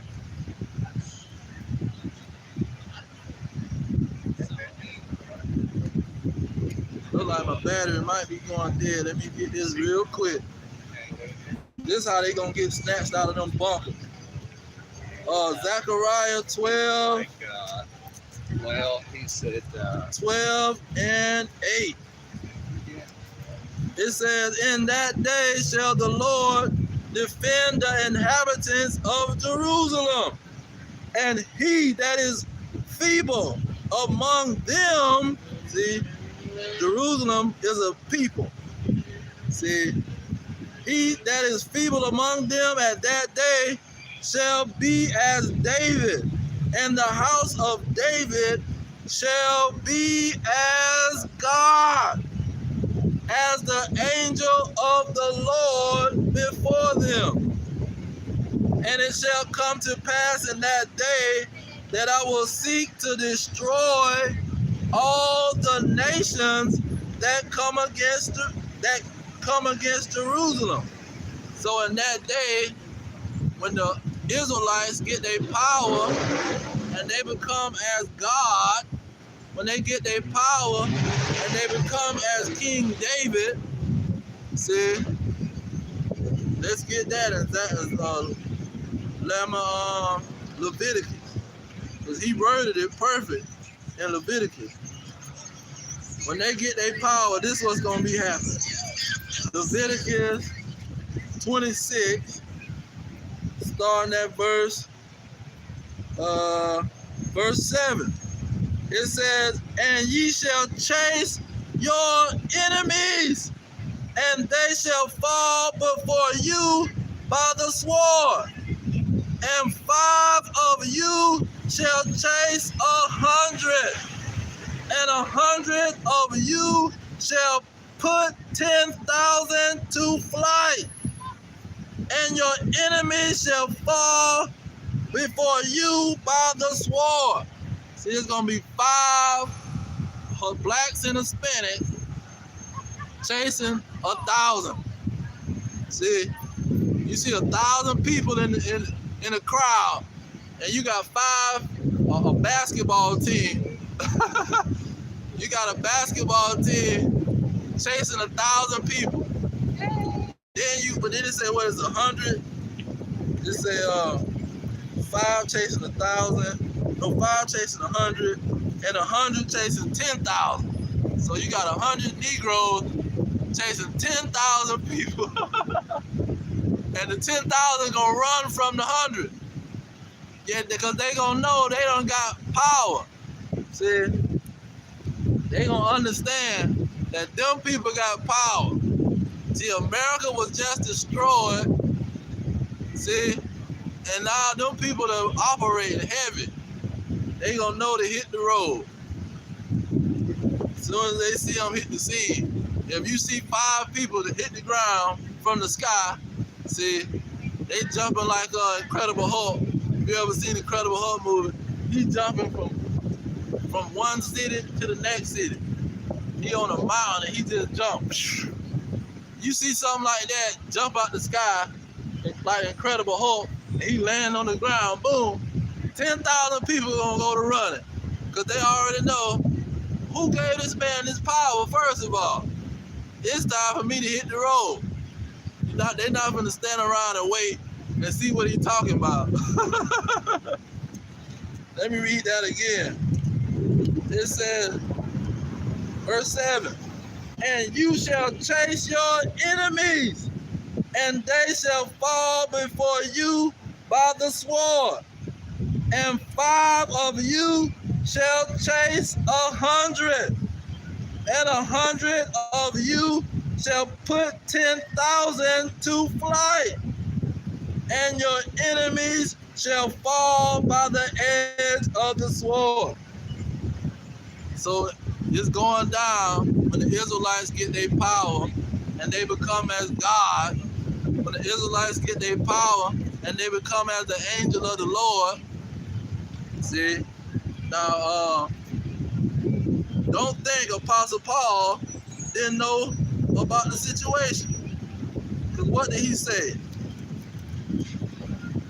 Through the Spirit of the Lord, he says, what is it? 1 Corinthians 15 and 15. Let me start at 52. He says, in a moment, in the twinkling of an eye, at the last trump, for the trump shall sound, and the dead shall rise incorruptible. That means undefeatable. We will be like God, like an angel. That's why he say, ye are gods. Because when the Israelites get their power, everybody gonna run. It says, we shall be changed. We're not gonna be no average men no more. We're not gonna be a feeble black guy. We're not gonna be a feeble Hispanic guy. It says, for we shall be changed. For this corruptible must put on incorruption, and this mortal must put on immortality. See, when he said the house of David shall be as God and shall be like the angel of the Lord, we gonna put on immortality. The so-called East Indian man is gonna run. The so-called white man is gonna run. The so-called Arab is gonna run. See, that's why he say 5 men shall chase 100. So when they see them 5 Israelites hit the ground, like Incredible Hulk jumping from another country or another city, or flying through the sky like Superman, they gonna get to running. This says 100 men is gonna put 10,000 to flight. See, when them 10,000 people see the Israelites hit the ground, they out of there. Because they done heard, just like they heard the Red Sea. Oh, we heard that he killed all the Egyptians for those slaves. See, those minimum wage workers over there. See, he killed all these Egyptians, these tall Africans, He killed them for this family, this one family called the Israelites. Let's hit the road. See, the same thing gonna happen when he destroyed America. The Russians and whoever else is still alive in them other countries, they gonna say, oh man, he done blew up America for these Israelites. And now these jokers, they flying through the sky like a freaking angel, man. See, that's the blessing Esau was crying about. He wasn't crying because he wasn't gonna get to rule the world. He don't care about ruling no world, man. He crying about being like an Israelite, being like God. Because he told Jacob, when Jacob was on that rock, he said, now you have power with God and with man. See, that was a whole nother blessing that Jacob got. Because he wasn't going to be no average man. He going to have power with God. He going to be on that level that he going to have power. He's not going to be just an average man. So when all these other nations are in their country, when everything go back to normal, and they in their country, they gonna still have power. The Israelites gonna still have God-like power. See, they not gonna be like average men where they gonna die and all that stuff.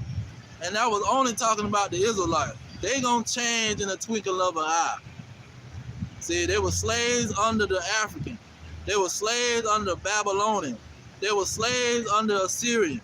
They were slaves under the Persian. They were slaves under the Greeks. They were slaves under the Romans. They were slaves under the British and the so-called white man. What in the world is you going to be equal with anybody in the kingdom? See, all of that was just a small punishment for everlasting God-like power. See? And that's what's going on. Let me read that one more time. This is Leviticus 26:7. It says that ye shall chase your enemies, and they shall fall before you by the sword. And 5 of you shall chase 100, and 100 of you shall put 10,000 to flight. Hey. You putting 10,000 All right now. people to fly. You got to be a powerful human being. They already know. You got, and that's why they make them movies like Superman and X-Men. Cause see, who made the X-Men? This so-called Jewish guy. He told them straight up. He was making the movie to mirror what was going on in the world. Cause you had Malcolm X and Martin Luther King. That's why they call him Professor X. So Professor X, he was Malcolm X, and the other guy, Magneto, was Martin Luther King. And so all of that whole situation, the Marvel, Carl Corman, he was mirroring the Bible. But he thinking that his people is gonna be on that level. He not understanding that the slaves and the minimum wage workers is gonna do it. So let me get my last few verses closed out. Look like it's getting my camera getting clearer out of the song. Let me get Daniel chapter 7. Daniel chapter 7. It says, where is it? I want to get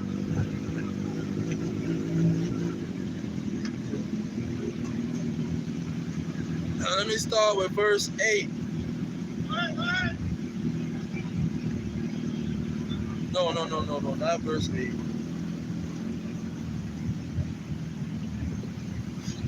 Where is it?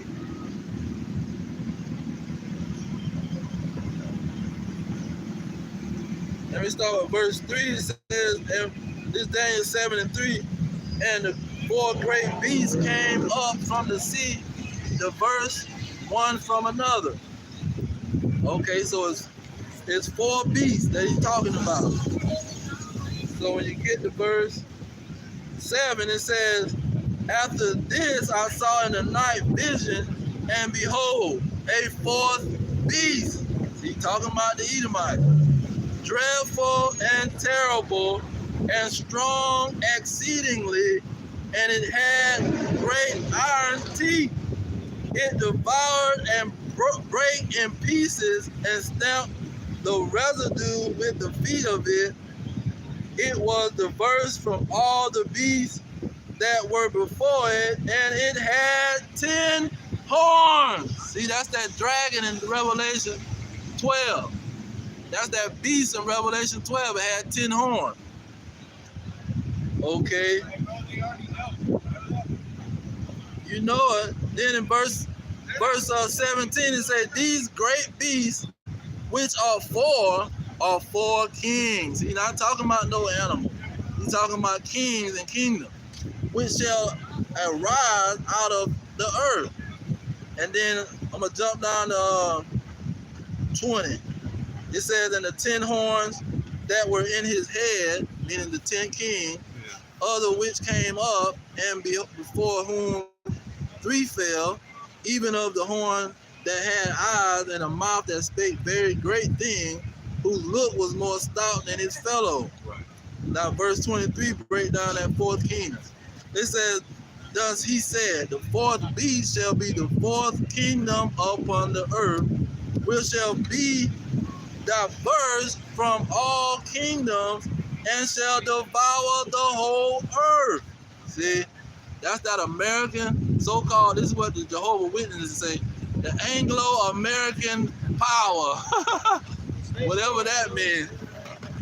He says, and shall devour the whole earth, and tread it down, and break it into pieces. And the 10 horns out of this kingdom are 10 kings. Now that 10 kings goes into NATO and the EU, the European Union and NATO. They run everything. See, that's why Ukraine is trying to get all right now.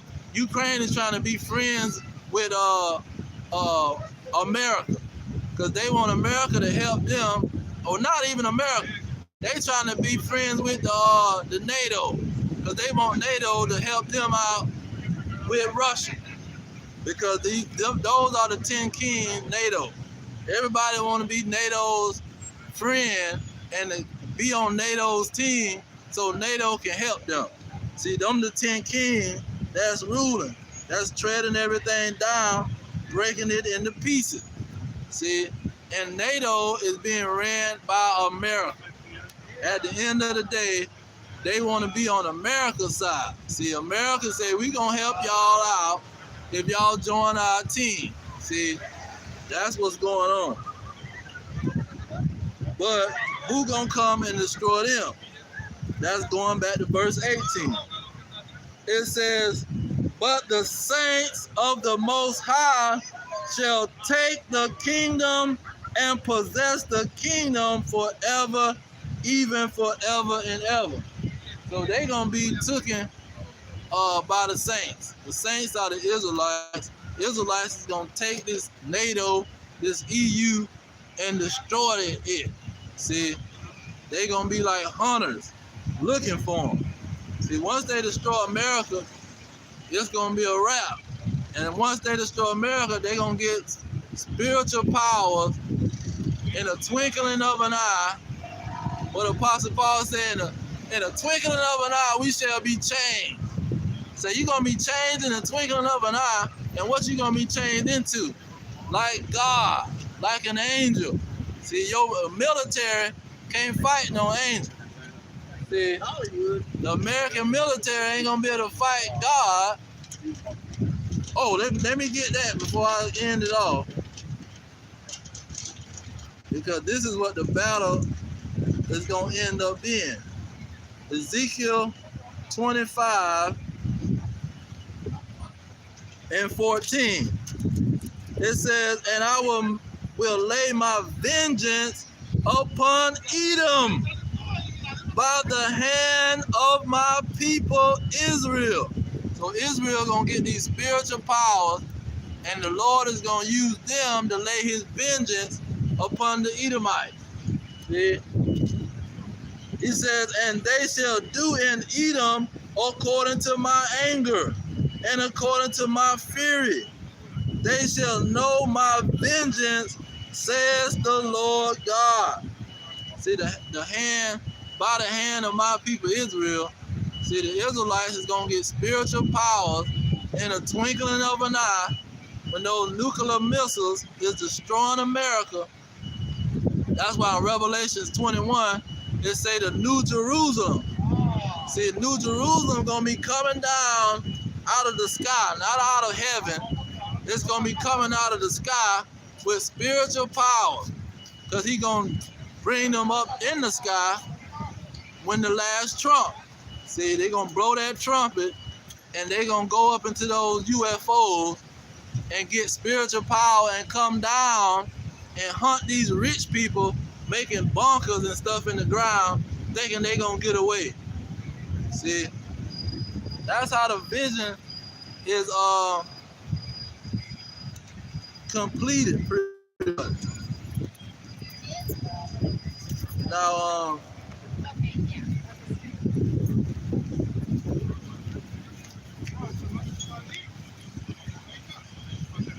1 Timothy 1:18, it said, "This charge I commit unto you." It says, "Son Timothy, according to the prophecies which went before on you, that you by them mightest war a good warfare." So the war is with bringing out these prophecies on how these kingdoms on the earth is going to be destroyed by the Israelites. See, when they get a spiritual power, it's going to be a wrap. And when they get attacked over here in Babylon, the Great America, the Lord is going to intervene and destroy this place and beam them up. So the devil coming with his C-hip, his micro, his C-hip, his charagma, his grain of rice. See, he gonna try to turn everybody into a cyborg. See, put this digital currency in your behind so you can buy some milk and you can buy some bread or watermelon out the stove. You gotta have this currency in your butt. See, and the whole world gonna say, "Okay, Master White Man, we'll do it." We love your technology. We'll do whatever you say. See, this is what they're going to do. And the elect ain't going to go for it. They're going to say, "Nope, we ain't having it." And they're going to get attacked. And then the sky going to get cracked. Bars. But I'm going to leave it there. All praises to Yahweh, Bahashim, Yahweh Shai, Bahashim, Rekakadash. Double honor to the elders pushing the truth. Peace to the elect worldwide, the blacks, Hispanics, and Native Americans, descendants of slaves scattered around the globe on slave ships and through many captivities. Our kingdom is at hand. Shalom.